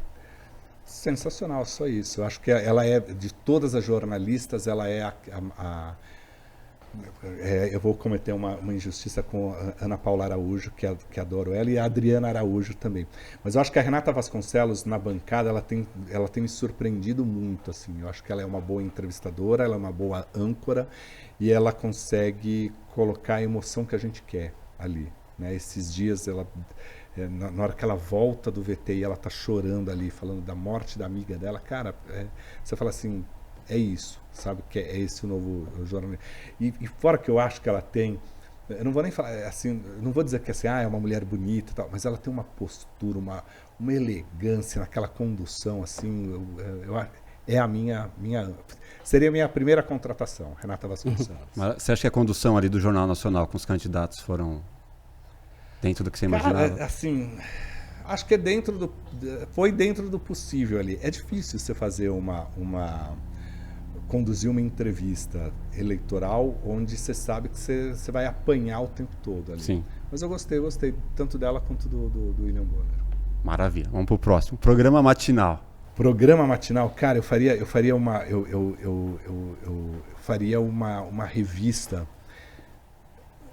um passo um pouquinho além do que é o Hoje em Dia, misturando com Bom Dia Brasil ali, que mistura jornal com entretenimento. Acho que colocaria ali uma Ana Paula Araújo, assim, que pudesse trazer isso. E não foi, claro, e aí teria que ter mais colaboradores e tal. É uma revista, eu não vou arriscar falar o nome em alemão, tá? Uhum. Mas tem uma revista matinal alemã. Cara, aquilo é sensacional. Que cenário maravilhoso. É como se fosse um loft, assim. E você tem todos os espaços e você vê a cidade atrás. E você tem prestação de serviço, você tem jornalismo, você tem dica de moda, você tem entretenimento. Eu faria algo que vem muito do rádio, que vem muito... Tipo uma evolução do É de Casa, assim, que tem várias coisas acontecendo. O É de Casa é um programa muito bacana, mas eu acho que ainda ele é muito dividido. Uhum. Eu acho que o É de Casa, qual é a apresentadora principal? É aqui, é essa que vai passar por todos os ambientes. Eu não gosto daquele negócio, e você... Chama o fulano. Chama fulano, sabe? O cara que vai olhar lá atrás, o outro cômodo. Eu acho que adoro o É de Casa, eu acho que poucas pessoas assistem o É de Casa como eu assisto. Eu acordo sábado para assistir. Mas essa revista alemã é muito melhor. Massa. Esporte. Cara, eu gosto muito do Thiago Oliveira apresentando. Gosto muito dele também, cara. Muito dele. E o Thiago, cara, eu falo isso para ele quando eu encontrava com ele no corredor da Globo. Todo mundo lembra dele muito na Globo, mas a pegada dele na Gazeta, quando ele apresentava lá, cara, ele é sensacional. Sim. Cara, ele é um cara que eu gosto de tudo que eu já vi dele, até Shoptime, as coisas que ele fazia, eu achava ele muito verdadeiro, um cara muito autêntico. Já fiz live com ele, puto time dele, cara. Acho que a evolução dele na Globo, o espaço que ele ganhou de ir pro entretenimento e tal, é mais do que merecido, sabe? É um cara do bem, cara, um cara sensacional, meu. Show. Programa da tarde. A tarde é uma dificuldade, né? TV Vanucci aí. A tarde é dificuldade. Mas você sabe, eu vou falar, eu adoro os programas da tarde, assim, mulheres. Botaria a Regina Volpato, assim, a Sônia Abrão juntas. Caraca, assim, Porque você sabe que eu acho que tem um...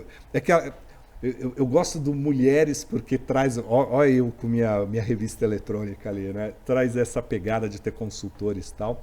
E a Sônia Abrão é sensacional no que ela faz, né? Então, uma mistura das duas. Ela é um exemplo também de um programa que é ela, né? É ela. A Sônia Cara, pode ter ela e o celular ali, ela vai fazer o programa. É isso, ela segura e fica aqui no talk e é isso, né? Eu gosto muito dela. Eu acho que à tarde esses programas... Tudo bem que aí dizem, não, mas aí você vai concorrer com a novela da Record. Não colocaria novela, não. Faria Exclui novela da grade. Por enquanto, período da tarde. Pô, já tem no SBT, já tem na na Globo, já tem na Record à tarde, vamos tirar um pouquinho da... Deixa a mulherada lá. Aí você vê que por enquanto eu não botei nada de jovem nem de criança, né? Tá lascado. E podemos comprar 3 novelas de qualquer época para cobrir aí o primeiro ano da noite, enquanto a gente ainda não tem eu acho que, assim, uma estrutura para fazer novela. Eu não colocaria a fita agora, assim, de vamos repetir, mas eu contrataria Benedito Rui Barbosa ou o Bruno, que fez muito bem a adaptação, para fazer uma nova versão dos Imigrantes. Acho que essa é uma das grandes novelas que tem. Faria fácil um remake de A Próxima Vítima, que é um novelão. Parou o país essa novela, né, cara? A Próxima Vítima é sensacional, meu. E agora o canal Viva mostrou o outro final que foi gravado, né? Você pode escolher agora assistir o final. Você tem a opção ali? Isso? Não vi. Eles estão anunciando nas chamadas, porque no final todo mundo queria saber quem era. Sim. E aí eles revelaram, acho que era Adalberto. E acabou depois vendendo para cada país. Para cada país. Eles tinham a opção. Como porque eles gravou para tirar do foco ali. Do foco, tinha os 2 finais, e até para quem estava envolvido, tinha tanta gente atrás de fofoca querendo saber, que eles gravaram 2 e até o dia que foi passar, ninguém sabia quem ia. Sensacional. E aí agora você tem a opção de ver os 2 finais de A Próxima Vítima. Faria Roque Santeiro e Gabriela. Gabriela era um novelão. E no sábado? Sábado... Cara, assim, vocês vão me bater. Mas sábado eu chamaria... Eu gostava do Hulk aos sábados, mais do que no domingo, assim. Essa pegada de caldeirão, essa diversidade e tal. Você vê, eu fecho ali, né? É um Hulk no sábado, um Faustão no domingo, assim, né? E você tem o Mion, que, cara, tá mandando muito bem. Mas a gente não fica no convencional com isso? Não tem que achar alguma coisa fora da casa? Mas a televisão é convencional. A televisão, ela é convencional. Né? Ela é convencional. Mas eu acho que um programa de auditório, vamos mudar os apresentadores, mas eu acho que esses 2 olhares, assim, sabe? Assim, eu acho que o sábado é uma coisa muito mais despojada e, ao mesmo tempo, mais jovem. E o domingo ainda é um horário familiar. Sabe, o domingo ainda tem um papel. Cara, é muito difícil fazer televisão aos domingos, porque você tem que atingir a família. Eu tenho que fazer um programa que pegue a sua filha com 9 anos, pegue você, sua mulher, que não cria um constrangimento de você na frente da sua parceira, que tenha alguma coisa ali, que pegue a sua mãe e possivelmente a sua avó. Que normalmente quando a família se encontra, né, o almoço de domingo ali, fica o período da tarde, às vezes liga, agora já... É justamente o oposto do nicho, né, cara? É aquele conteúdo... Você não pode ter aquele conteúdo que ele conseguiu fazer, assistir Verdades Secretas com a irmã do lado. Que já foi uma cagada, lembrando. Isso, mas eu lembro, cara, que no domingo, quando eu era molequinho, assim, Gugu, naquela idade que, cara, não tinha nem idade, nem dinheiro pra sair, domingo eu ficava o dia inteiro em casa com a família, almoço nos avós. Na banheira do Gugu. E eu lembro que o domingo era um problema assistir o Gugu, porque tinha a banheira do Gugu. Tinha a camiseta lá coladinha. Tinha as gatas molhadas lá e tal. E aí começou uma época de trazer os bonitões também. Até hoje, quando a gente vê no YouTube assim, a galera vendo, tipo, grupo de pagode, os travessos cantando de sunga, porque era uma forma de constranger os 2. Então, já que vamos constranger, vamos colocar o conteúdo pros 2 ali. Anos 90, né? O biquíni sempre um número menor. Sempre. Né? Sempre um número menor. Mas anos 90 não era pra amadores, né? Anos 90, cara. Já começava no Sabadão Sertanejo ali, que era tipo... As minas os caras cantando, né? E a mina tomando banho de branco, né? numa taça de vidro gigantesca, assim. Já começava ali. Qual o maior absurdo dos anos 90? E ninguém morreu. E ninguém ficou doido, entendeu? Nem traumatizado. Mas eu acho que realmente hoje não dá para fazer essa televisão. Hoje você tem que parar, pensar. Eu acho que isso é uma grande evolução da televisão, né? E é uma evolução nossa, né? Da gente falar, pô, deixa eu ter um pouquinho mais de responsabilidade aqui, né? Mas também entendo que nos anos 90 aconteceu tudo isso, né? Porque a gente vinha de uma ditadura ali, né? Você não podia nada, era uma repressão de comportamento muito grande, uma repressão sexual muito grande. E aí, gente, liberou, não tem mais censura. Aí, agora pode tudo. Aí não podia, e aí também acho que uma época muito da briga pela audiência, né, cara? Eu lembro de se falar muito isso. Eu era moleque. Mas hoje você briga pela audiência. Você acha que hoje o apresentador não olha ali o número e não quer dar mais? E é óbvio. Mas aí pergunta de quem nessa época era criança, assim. Mas você não acha que naquela época era mais mais briga do que era hoje? No sentido de... Porque hoje você tem redes sociais, você tem outras formas de repercutir, de você medir essa audiência. Não, mas eu acho que assim, lá, o Ibope. Hoje mudou o seguinte, você não precisa mais fazer a garota da camiseta molhada, porque o moleque que tinha lá 12 anos que ia assistir tem isso... Tem toda a pornografia ali na internet. Tem aqui, ó, no celular. Concordo. Então, isso já não é mais... uma vez eu falei isso pro Emílio Surita. Né? Eu falei assim, ó, você não precisa mais das paniquetes com roupa muito cavada, com biquíni que quase está sem biquíni. Porque o moleque tem essa... Não, mas isso aqui atende uma audiência masculina, jovem e tal. Cara, não, vai além. Isso aqui já não é mais. Não, é diferente da minha época de 14 anos que assistiu o Luciano Huck com a tiazinha, com a feiticeira. Que achava... Porque a única forma de eu ter acesso àquilo era alguém mais velho comprar a revista delas e me trazer. Porque não tinha internet de escada. Você baixar um GIF de pornografia era 10 minutos. Sim. Então, e olha que bacana, né? A gente hoje consegue botar a mulher num outro papel, que não é a exploração do corpo. Olha como a gente evoluiu. Assim, a gente traz isso, né? Isso é importante. Pode até falar, putz, mas é careta, o cara tá velho aí tal. Mas não, a gente tem uma responsabilidade de mostrar. Pô, não, cara, mas corpo, eu não acho isso caretice, não, cara. Eu acho que isso é muito importante. É questão de até respeito. Pegando o gancho nisso, o próprio Luciano foi um cara... A história da dentadura, tá? Exato. E eu acho até que o Luciano foi um cara que soube amadurecer com o público, porque ele era um cara que eu era fã quando eu tinha 12, 13 anos, porque ele era solteiro, tinha um programa jovem, as bandas que eu gostava tocavam lá, o Charlie Brown e tal. Ele tava com as mulheres mais bonitas ali se divertindo e curtindo. E quando eu fui ficando mais velho e vi que a vida não era só isso... Era muito mais do que isso, e que as mulheres têm outro lugar. Ele foi um cara que evoluiu, ficou família, constituiu a família dele. Hoje é um cara que dá exemplo, ele amadureceu com o público dele, né? Então isso eu acho, assim... Eu acho que a gente tem um papel, a gente não tem que censurar nada, a gente não tem que criar restrição para nada, mas a gente tem um papel, qualquer pessoa, em qualquer plataforma de comunicação, que é a gente não perpetuar erros que a gente já cometeu. Né? E de dar espaço para todo mundo. Pô, tem que todo mundo falar, tá todo mundo por igual, entendeu? Não tem... A gente falou de briga por audiência e falamos de Ibope. Dá para acreditar mesmo que o Ibope funciona, do que é uma medição confiável? É assim, é a medição que se tem, já se tentou o Datanexus fazer, não durou. O Silvio Santos bancou ali o surgimento do Datanexus e quando veio o Datanexus os números eram muito parecidos, né? Já tentou o JFK, o Instituto Alemão chegar aqui no Brasil. Para implantar foi muito caro e a Nielsen também, né? A Nielsen já tentou. Então, assim, a medição que a gente tem é isso. O que a gente vê, o que a gente chama de Ibope, é o Ibope. Eu, graças a Deus, eu trabalho com um apresentador que hoje, eu não posso falar lá nos anos 90, porque eu não trabalhei naquela época com o Faustão. Mas o Faustão, cara, ele fala assim, a gente confia no nosso conteúdo, é esse conteúdo aqui, vamos fazer o conteúdo.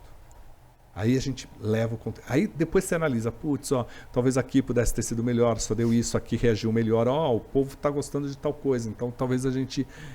Mas a gente aposta naquele conteúdo, não fica refém, não muda o conteúdo ao vivo, como muito programa ao vivo faz, né? Putz, não está dando aqui, tira o Zé Armando, bota outro para entrevistar, cancela essa entrevista. Não... Mas eu me pergunto, como confiar numa forma de que eu nunca vi alguém que tenha um aparelho medidor, tipo... eu queria até que ele explicasse isso, pra quem não sabe o que a gente tá falando. Exato. O Ibope, ele chama People Meter? Uma caixinha. Eu no todo seu, eu sempre falava assim, olha, é um aparelhinho, né? Eu tirava os termos técnicos e científicos da televisão para deixar ela mais simples. É um aparelhinho que vai estar conectado a um celular, hoje está até numa tecnologia melhor, mas... Ele tem uma bateria, está ligado na energia, que mede o que está sintonizado. Ele percebe por áudio, não por imagem, onde está aquilo. Qual canal você está assistindo. Você está na Globo, no SBT, e aí vai se colocar isso daí em 1.800, 1.900 casas na Grande São Paulo. Rio tem um pouquinho menos, Curitiba tem... E aí 1.800. É a amostragem. Que representa, é baixa, mas que representa É uma amostragem científica. Claro, tem uma inteligência também de mapear ali, de mapear exemplares de famílias. Assim, onde a gente precisa ter? Putz, a gente precisa ter tantas casas com 4 pessoas. A gente precisa ter tantas casas com 2.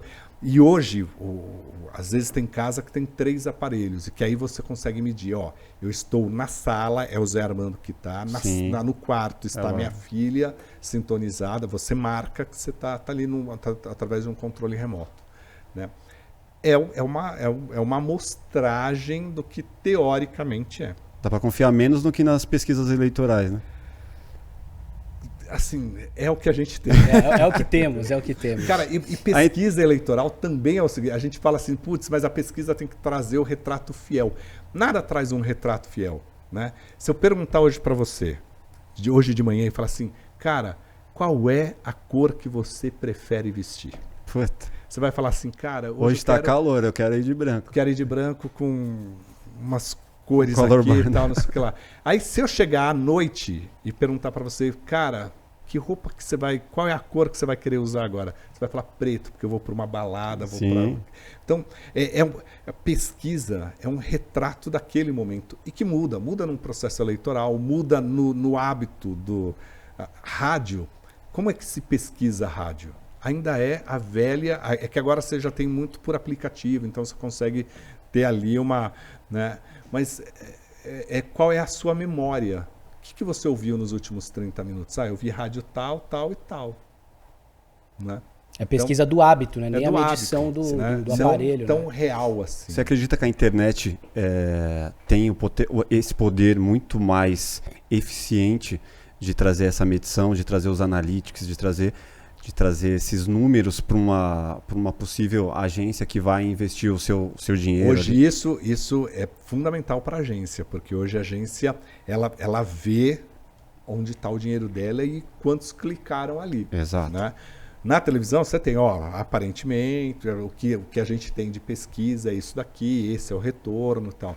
Mas a internet, você vê a conversão no seu negócio, em tempo real. Cara, uma vez a gente fez um merchan, a gente não sabia se comemorava a informação ou se chorava com a informação. A gente lá no Domingão fez o merchan do Banco Santander, chamando um serviço específico de um site. Era alguma coisa através do site lá. Uhum. E aí o Fausto brincou, aliás foram 2 vezes que isso aconteceu. E aí o Fausto brincou, vem cá, porque tem o texto, pega o QR Code e tal, nos claro. Fala, que QR Code? Pega esse códigozinho aqui, ó, esse quadradinho aqui, vai lá, aponta, tal, não sei o que lá. Isso ao vivo.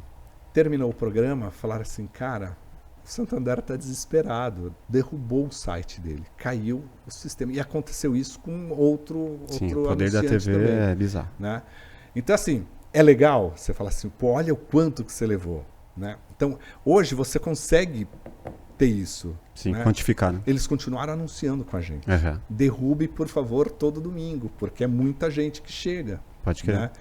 Então, hoje você tem uma ferramenta que é isso, é você sentir Você acredita que vai chegar um momento em que os investimentos de internet, dos programas de internet, os mais famosos, seja quem for, eles vão se igualar em relação ao investimento na TV? Talvez até ultrapassar, né? Talvez até ultrapassar. Até por conta dos analytics poderem dizer exatamente quanto vale, né? Se você tem um cara bom de comercial que vê pelo Ibope quantas pessoas devem estar assistindo pela amostragem, chega no número de milhões de pessoas, e o cara tem mais inscritos ou mais audiência do que aquilo, ele pode chegar lá para negociar com a agência. Tudo depende da intenção desse anúncio. Então, assim, se você quer vender um grande magazine, quer vender no atacado... Que todo mundo é público. É TV aberta. Né? Black Friday é TV aberta e específico na internet. Sim. Né? Mas se você quer algo muito específico, vai ser... A gente, cara, um não vai diminuir o outro. Né? Mas será opção. Não, né? E outra você coisa, vai né, ofertar cara? melhor para o seu anunciante. Você fala, olha, e você vai estar presente na TV, você pode estar presente no último debate presidencial da Band. Cara, teve uma audiência monstruosa no YouTube. Entrou como uma das maiores transmissões jornalísticas no mundo, de debate. Né? E o bizarro é você pegar e comparar o que tem a audiência de TV, de Band, qualquer coisa, e a audiência de podcasts com os dois presidenciáveis. Cara. Você pega, sim. Cara, onde vai parar o podcast? Né? Gente, essa eleição, é claro que é óbvio, né, que assim, a televisão tem um papel muito importante na campanha eleitoral. Sim. A TV e o rádio. Nós vivemos ainda num país pobre. Continental, né? Continental. A gente vive aqui numa bolha que é São Paulo, que tem internet 5G, tem coisa. A gente tem aqui bastante gente que pode pagar uma boa internet, mas a grande maioria não. Nós vivemos num país pobre. Então, o rádio e a televisão que chegam de graça ainda são os grandes veículos. Cara, eu vi um dado esse dia que país. Mais de 90% da população ganha até R$3.000, cara. Quando você pensa nisso num pacote de TV por assinatura, de internet e de TV de mobile, né? Um cara que ganha R$3.000, às vezes tem uma família ele não vai conseguir. Então a gente está falando de 90% de um país de 200 e tantos milhões de habitantes. Então, e se você for pegar, você fala assim, então vamos pegar 80%, de repente é 80% que ganha até R$1.000 e poucos, até um salário até abaixo mínimo, disso, assim, né, abaixo disso. O que eu costumo falar, cara, principalmente para os clientes que eu atendo, ou quando eu vou criar alguma campanha, alguma coisa, é a adequação do discurso à mídia, cara. Eu acho que essa é a pergunta mais fundamental. Vou pegar um exemplo de um comediante. Se você tem um Whindersson Nunes, ou, sei lá, o Fábio Porchat, um até mais antigo, sei lá, o Tom Cavalcante, quando ele vai fazer o show dele e ele tem 2 horas para contar piada, ele tem um ritmo, uma pegada e um jeito de falar para 2 horas. Se você vai num programa de televisão onde ele tem 5 minutos ali, se vira nos 30, ele tem 30 segundos, ou se ele entra no elevador, ele tem que adequar na mídia que ele tá falando um tipo de piada. Não dá para ele contar uma história que ele contaria num show que demora 5 minutos dentro do elevador, porque o elevador demora pouco tempo. E eu acho que a internet e a TV tem ritmos e tem formas de você comunicar completamente diferentes. E é muito sobre adequação. Porque é muito nítido quando a gente vê uma forçação de barra de alguém tentando colocar um tipo de linguagem que é do rádio na TV, ou da TV na internet, ou da internet no pay TV. Cara, eu tenho feito todo dia um vídeo sobre a história da televisão. Todo dia. Né? No Instagram. O Reel só me dá 1 minuto e meio. Eu não tenho mais do que isso. Né? Então eu tenho que recortar. Né? E até vou agora no próximo mês subir um canal no YouTube para contar histórias da televisão, porque aí eu consigo fazer um recorte maior. Sim. Né? Mas que também não vai dar para eu fazer 2 horas de coisa. Vou ter que pensar nesse tamanho. Putz, 5 minutos é um tamanho legal para contar 8 talvez no máximo. 8 talvez no máximo. Assim, onde está isso? Né? E cada hora é um recorte. E é engraçado, você parar para pensar, né? Você que está há anos na TV, encontrando formas de trazer também a internet para você estar ali, para você estar presente nisso. Cara, você sabe que era muito maluco que assim, teve uma época na Jovem Pan que ele lá me gravava ali na redação? Na mesinha, na redação. Pô, eu estava checando informação aqui, escrevendo para a rádio. Eu escrevia 12 horas de programação, coordenava 12 horas de programação, escrevendo blog, notícia factual, saía checando no SBT, na Globo, na Band, na Record e tal. Então, assim, já era... O meu site, que era o Parabólica na época, era multiplataforma, porque tinha texto, tinha foto, imagem, tinha o Vanucci Responde, que as pessoas mandavam perguntas e eu respondia. Que era esse que a gente tentou transformar em vídeo, que era colocar a camerinha para ele não só responder no blog, mas responder para a pessoa. Pode crer. Tinha isso, tinha as entrevistas em coisa, e eu fazia rádio e fazia televisão, né? Era esse multiplataforma que tava.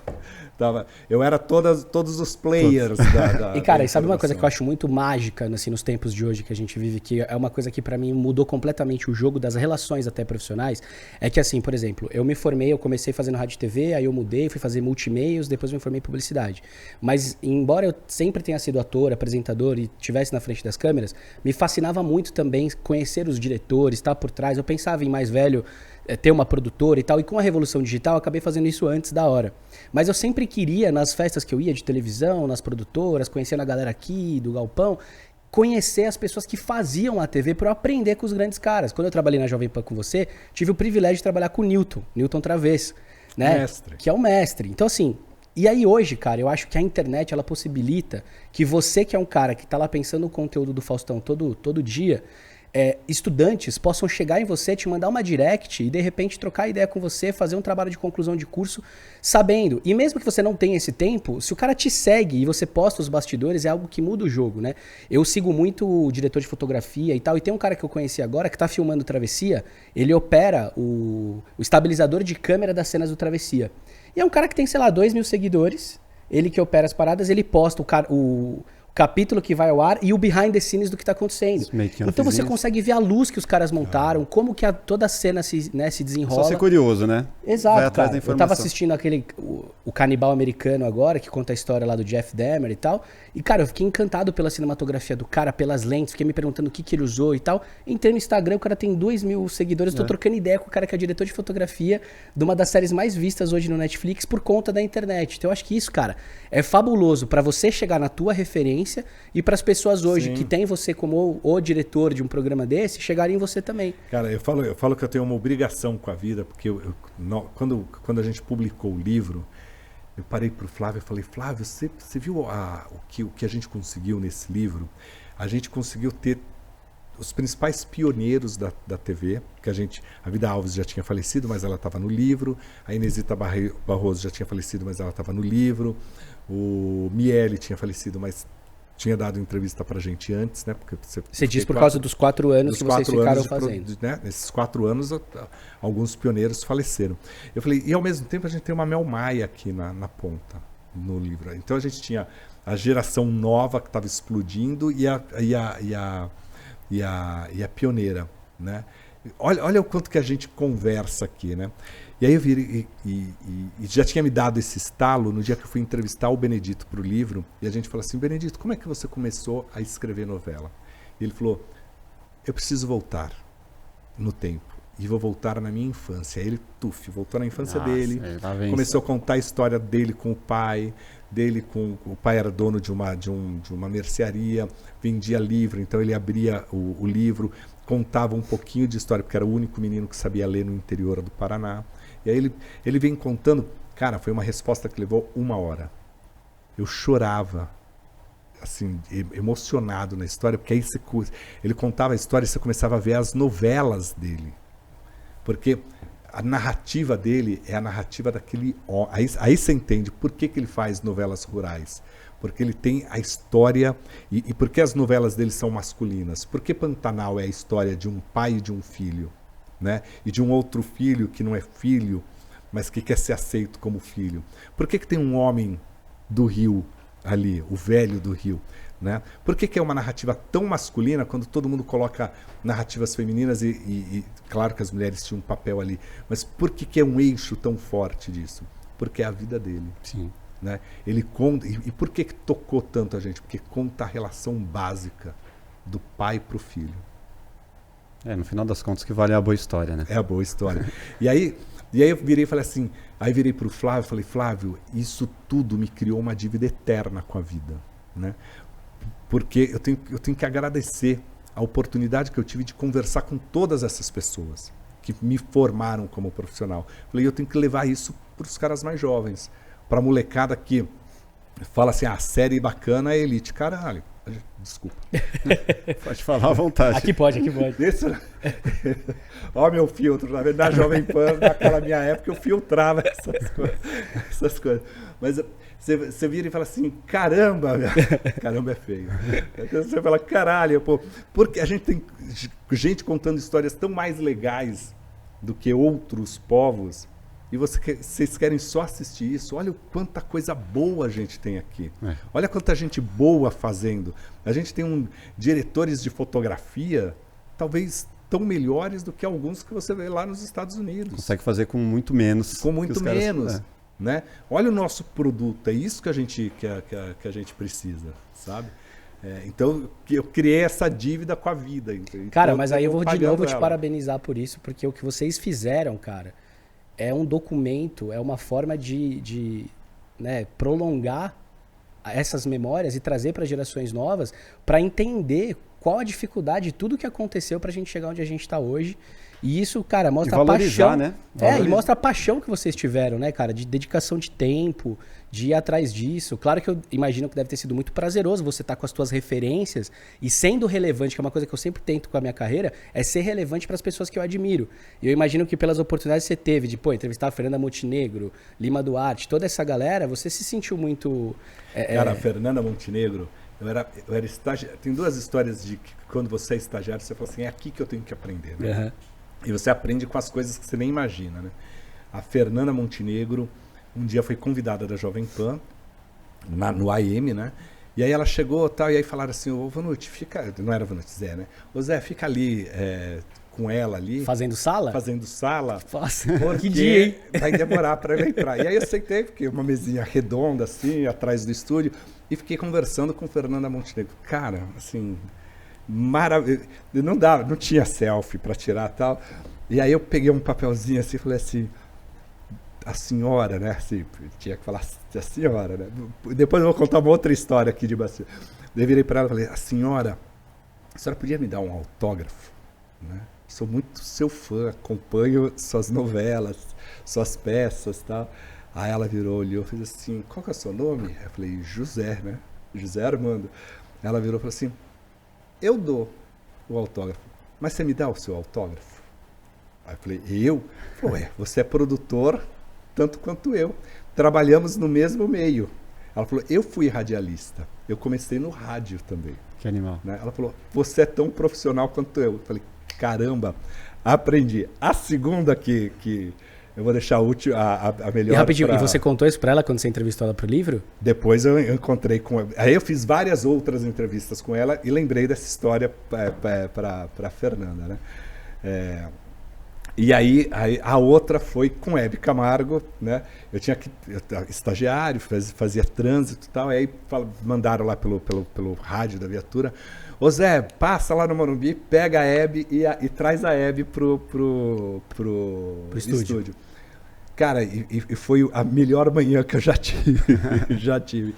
Que eu vim na frente com o motorista, a Hebe atrás com os vidros abertos. Era a Hebe Camargo, aquilo, devia anos 90, assim, né? A Hebe, os 16 pontos dela no SBT, e as pessoas paravam do lado, abria, Hebe, querida, saía do carro, beijava a Hebe.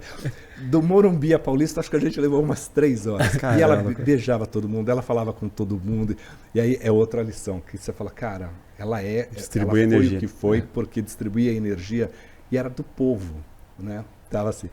E a melhor, a que eu aprendi, a Jovem Pan tinha naquela época um manual muito rígido, e qualquer pessoa acima dos 18, 19 anos, você tinha que chamar de senhor e senhora.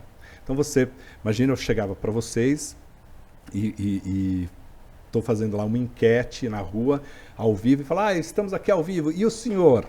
E aí, às vezes era um moleque de 20 anos, respondia ali e tal, mas isso nos anos 90 ali, né? E aí, eu era novo, né? Aí eu descobri que a Dercy Gonçalves tinha sido internada, né? Depois, qualquer coisa, vocês colocam um pi aí, tá? Se precisar. Aí ela tinha sido internada com problema do coração, né?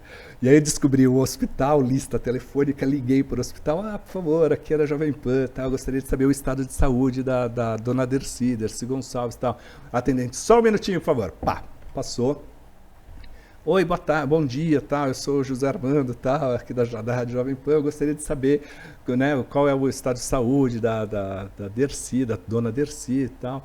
Aí ela falou, quem está falando é a filha dela, ela está bem e tal. Disse que ela quer falar com minha mãe? Eu falei, só um minutinho. Saí correndo, pluguei a Dercy.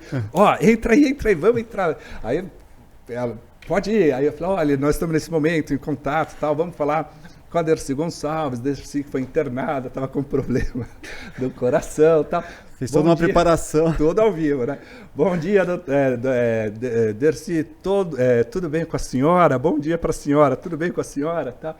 Ela falou, a senhora é a puta que te pariu, senhora só tem Nossa Senhora aqui e tal. E ela falou, eu não estou no céu, não queira me desejar, eu estou bem. E aí ela soltou mais meia dúzia de palavrão e tal, falou... Cara, e aquilo eu falei, ao vivo, na Jovem Pan e tal, eu falei, vou tomar bronca aqui, né? Já tava suando. Aí eu saí dali e tal. Pô, você não podia, você tinha que ter gravado a Dercy Gonçalves ao vivo, falando palavrão e tal. E ali foi a grande lição. Eu falei assim, não dá para chamar mais ninguém de senhor e senhora. O mundo mudou. Mudou. Nem o jovem com 18 anos, mas naquela época ainda se falava muito, mas nenhuma Dercy. E aí eu falei assim, cara, eu não tenho que trabalhar de terno e gravata, porque eu faço entretenimento. Sim. Então eu não vou entrevistar a Dercy se eu for com... Não é a gravata que vai me dar credibilidade com a Dercy, não é a gravata que vai me dar credibilidade com a Fernanda Montenegro. Né? E ao mesmo tempo, são todos profissionais como a gente. Né? Exato. Então foi a minha grande lição. A mudança do tempo ali. A puta que te pariu. A gente tem uma pergunta aqui para fechar, que normalmente a gente gosta muito de entender. Pergunta para fechar é aquela que é melhor eu agora falar assim, deixa ali. Pior que não, é de boa. A gente gosta de entender através de uma música que normalmente a gente pede para os nossos convidados. A gente tem uma playlist no Spotify que a gente alimenta com as músicas selecionadas desses convidados. E a gente gosta de perguntar uma música que tenha marcado um momento importante da sua vida, que traga uma memória afetiva, algo que tenha te marcado bastante. Assim. Cara, eu acho que vai ter uma música para cada dia da minha vida, assim, porque eu não canto bosta nenhuma. Agora liberou, você viu que ele liberou. Depois do caralho, depois do caralho. Coisa aqui. Mas eu canto porcaria nenhuma. Mas então, assim, cada dia eu falo, putz, essa difícil, é uma pergunta difícil. Vou lembrar, tem muita coisa de novela e tal. Mas tem uma que eu adoro e que representa muito, que é De Janeiro a Janeiro. Que a Roberta Campos canta, que é do Nando Reis, que acho o Nando Reis um dos maiores letristas desse país. E ela fala, né, eu preciso fazer com que entendam que eu te amarei de janeiro a janeiro. Né? Então, porque eu acho que tudo na vida precisa que as pessoas, que esteja muito claro. Né? Então, assim, é muito claro o meu trabalho, é muito claro a minha vida, é muito claro o meu sentimento. Então, De Janeiro a Janeiro, eu acho que é uma das letras mais fantásticas, que é uma grande declaração de amor. Sensacional. Muito bom. E com isso, vamos... Cara, antes, posso fazer uma última pergunta? Pode, tem só mais uma ali da Bianca também. Desculpa. Quer fazer, Bianca? Depois Momento, Bianca. Manda a sua também. Cara, a minha, na verdade, assim, é um grande prazer estar aqui. Queria agradecer de novo o convite. Me sinto em casa, gosto muito desse projeto. Fiquei muito feliz de saber que era você, por a gente ter trabalhado mesmo que brevemente, mas você viu que marcou na minha vida. O seu profissionalismo, a paixão que você tem pelo que você faz. E eu sinto da gente não poder ter tido mais tempo de trocar, porque eu estava fazendo milhares de projetos ao mesmo tempo lá naquele momento. Mas a gente pode produzir agora um podcast. É isso.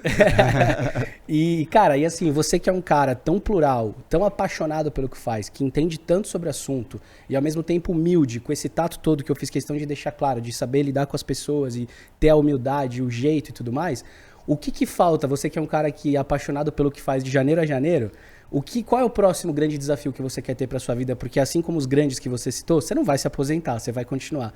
Então o que falta na tua carreira tão maravilhosa? Já fez filho, já fez livro, plantou árvore. Então, o que falta? Já plantei árvore. Putz. Como ter novos desafios, né? Cara, eu acho que assim, nesse momento eu tô aos poucos escrevendo um pouco mais sobre comunicação, sobre mídia. Então, assim, no meu Instagram eu trago essa história da televisão, com vídeos de 1 minuto e meio. Estou montando o canal onde eu vou contar essa história. E um site que é o noplaynews.com.br ali, que é onde eu estou reunindo informação sobre televisão e que vai ter mais disso. Então, eu falo assim, putz, isso é algo que é o que vai ser? Talvez. Eu fui para o bastidor, mas tem um caminho que talvez possa ser uma volta ali para frente da TV, porque eu acho que ainda tem muito para se contar e muito para se falar do que se faz atualmente. Eu acho que ainda, quando você olha hoje o cenário, falta gente que fale verdadeiramente sobre a comunicação com honestidade. Sabe? E quando eu falo comunicação, porque hoje não é assim, não é só a televisão. Você está na televisão, você está no streaming, você está num podcast, você está numa plataforma de áudio.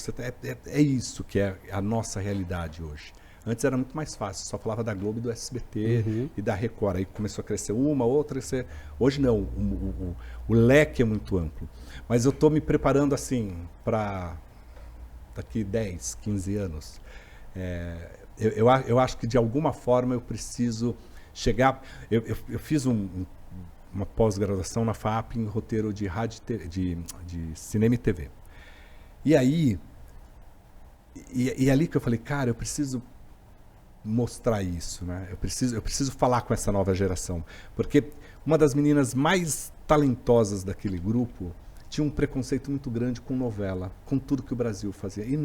E vinha com todos os roteiros de Netflix, de séries e não sei o que lá, e de referência. E aí, vamos criar uma história. E a história dela acontecia na Rússia, com uma apresentadora russa, de um programa matinal. E eu falei assim, mas você pode contar essa história da Ana? A gente tem aqui no Brasil. Aí tinha um outro que uma história era do John, que acontecia no interior. Cara, por que a gente não pode contar do João no agreste nordestino? Sim. A gente pode contar, a gente tem...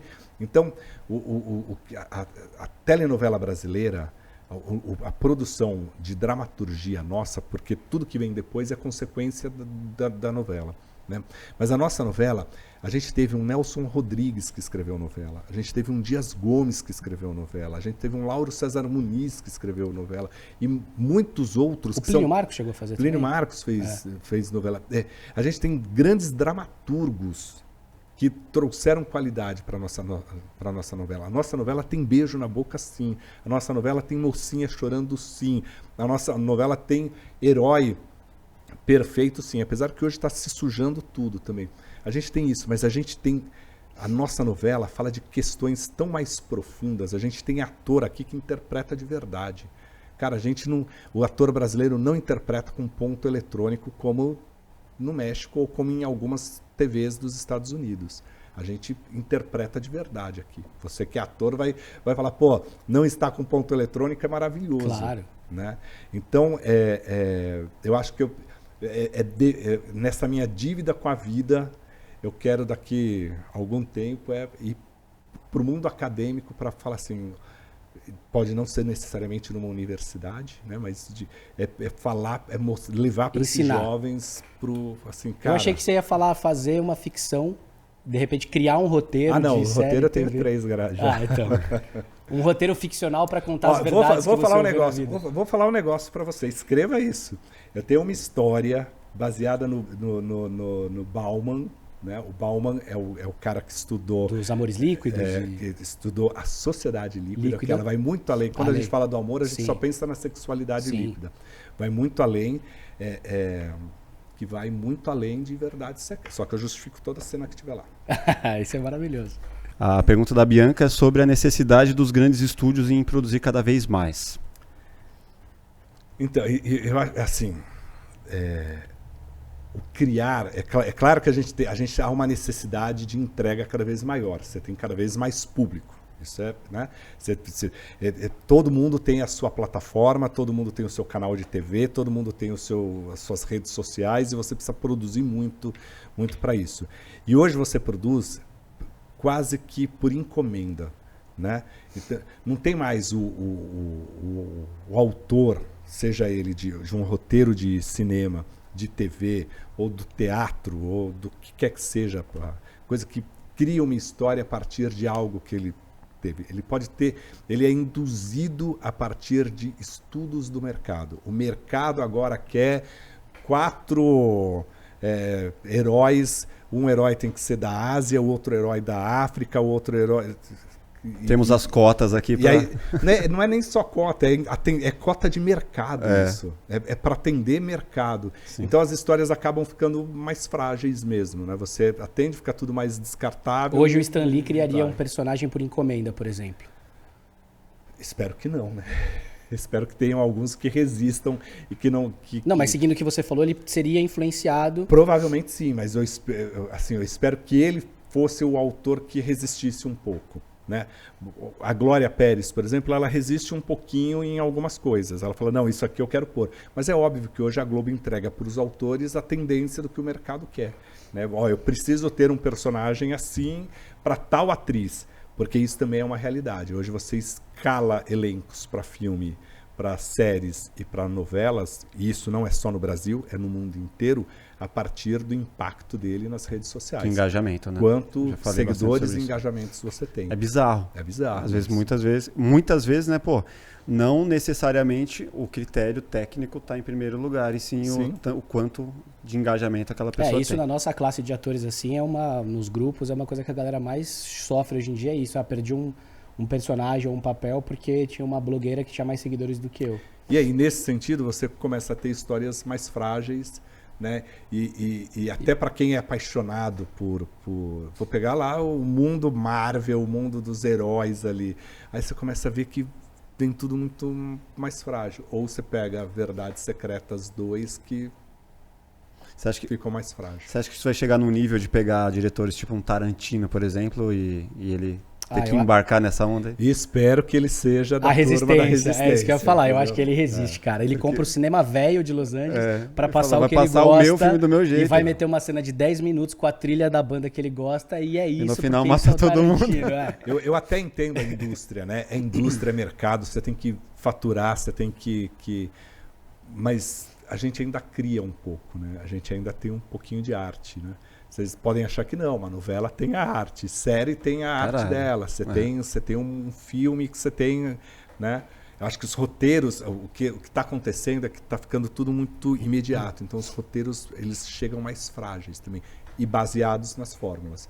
Tantos minutos tem que ter tal cena, tantos minutos tem qualquer coisa. É a jornada do herói lá, né? Que você vê onde ele cai, onde ele sobe. Mas eu, como sou um otimista incorrigível, eu acho que o grande legal da tecnologia e dessas relações que a gente pode chegar nas pessoas que a gente gosta, é que, por exemplo, pensando na Glória, que é uma super autora, ou até mesmo Tarantino, ou algum outro autor, ou outro cara que cria e precisa seguir essas fórmulas, ele também pode fazer o autoral dele, sabe? Eu acho que todo mundo hoje tem a possibilidade, pela tecnologia e pelo acesso às coisas, a ter um lado B, sabe? Tipo, você tem, por exemplo, o vocalista do U2. Ele tem uma banda B com a galera dele que ele gosta de tocar. Ele tem o U2, que é a grande banda que ele ganha grana e comercial e tudo mais, mas ele tem um singlezinho ali. Ele tem a galera dele que ele grava, e eu acho que isso dá espaço. Por exemplo, o cara que eu admiro muito é o Mário Bortolotto. E ele tem o teatro dele, a dramaturgia dele, com os atores dele e tal, e hoje ele é capaz de, seja via crowdfunding ou não sei o quê, fazer um filme do jeito do que ele acredita, das histórias que ele quer contar. Que é uma coisa que antes da tecnologia ele talvez não tivesse essa oportunidade, sabe? Sim. Estamos num mundo aí que possibilita tudo e ao mesmo tempo nos limita muita coisa, né? Maravilha. Cara, deixa as suas redes sociais para quem ainda não te segue. É fácil, @JAVanucci, fica Javanucci para tudo, para Twitter, Instagram, TikTok, fui convencido pela minha filha, mas não tem dancinha no TikTok. Tem que estar. Daqui a pouco você faz uma dancinha. Eu sou muito ruim de dancinha, aí viraria um quadro de humor, talvez, um canal de humor. E tem o site, o noplaynews.com.br, e daqui a pouco o canal do Vanucci vai estar lá no YouTube. Maravilha. Cara, muito obrigado. Parabéns por toda a sua história. Eu que agradeço. Precisou, tô aqui. Maravilha, tamo junto. Obrigado, Américo. Obrigado a você pelo convite. Deixa suas redes sociais também pra galera. Queria convidar a galera a me seguir. Américo Fázio, é isso, é simples. Américo Fázio com Z. Tô lá, se quiser interagir, mandar mensagem. Foi um prazer aqui estar com esse colega de trabalho, já trabalhamos juntos, e sempre um prazer estar do teu lado. Maravilha, obrigado equipe. Obrigado você, segue a gente lá, Plugado Podcast em todas as redes sociais também, no YouTube, canal de cortes. Grande abraço, obrigado e até o próximo. Valeu!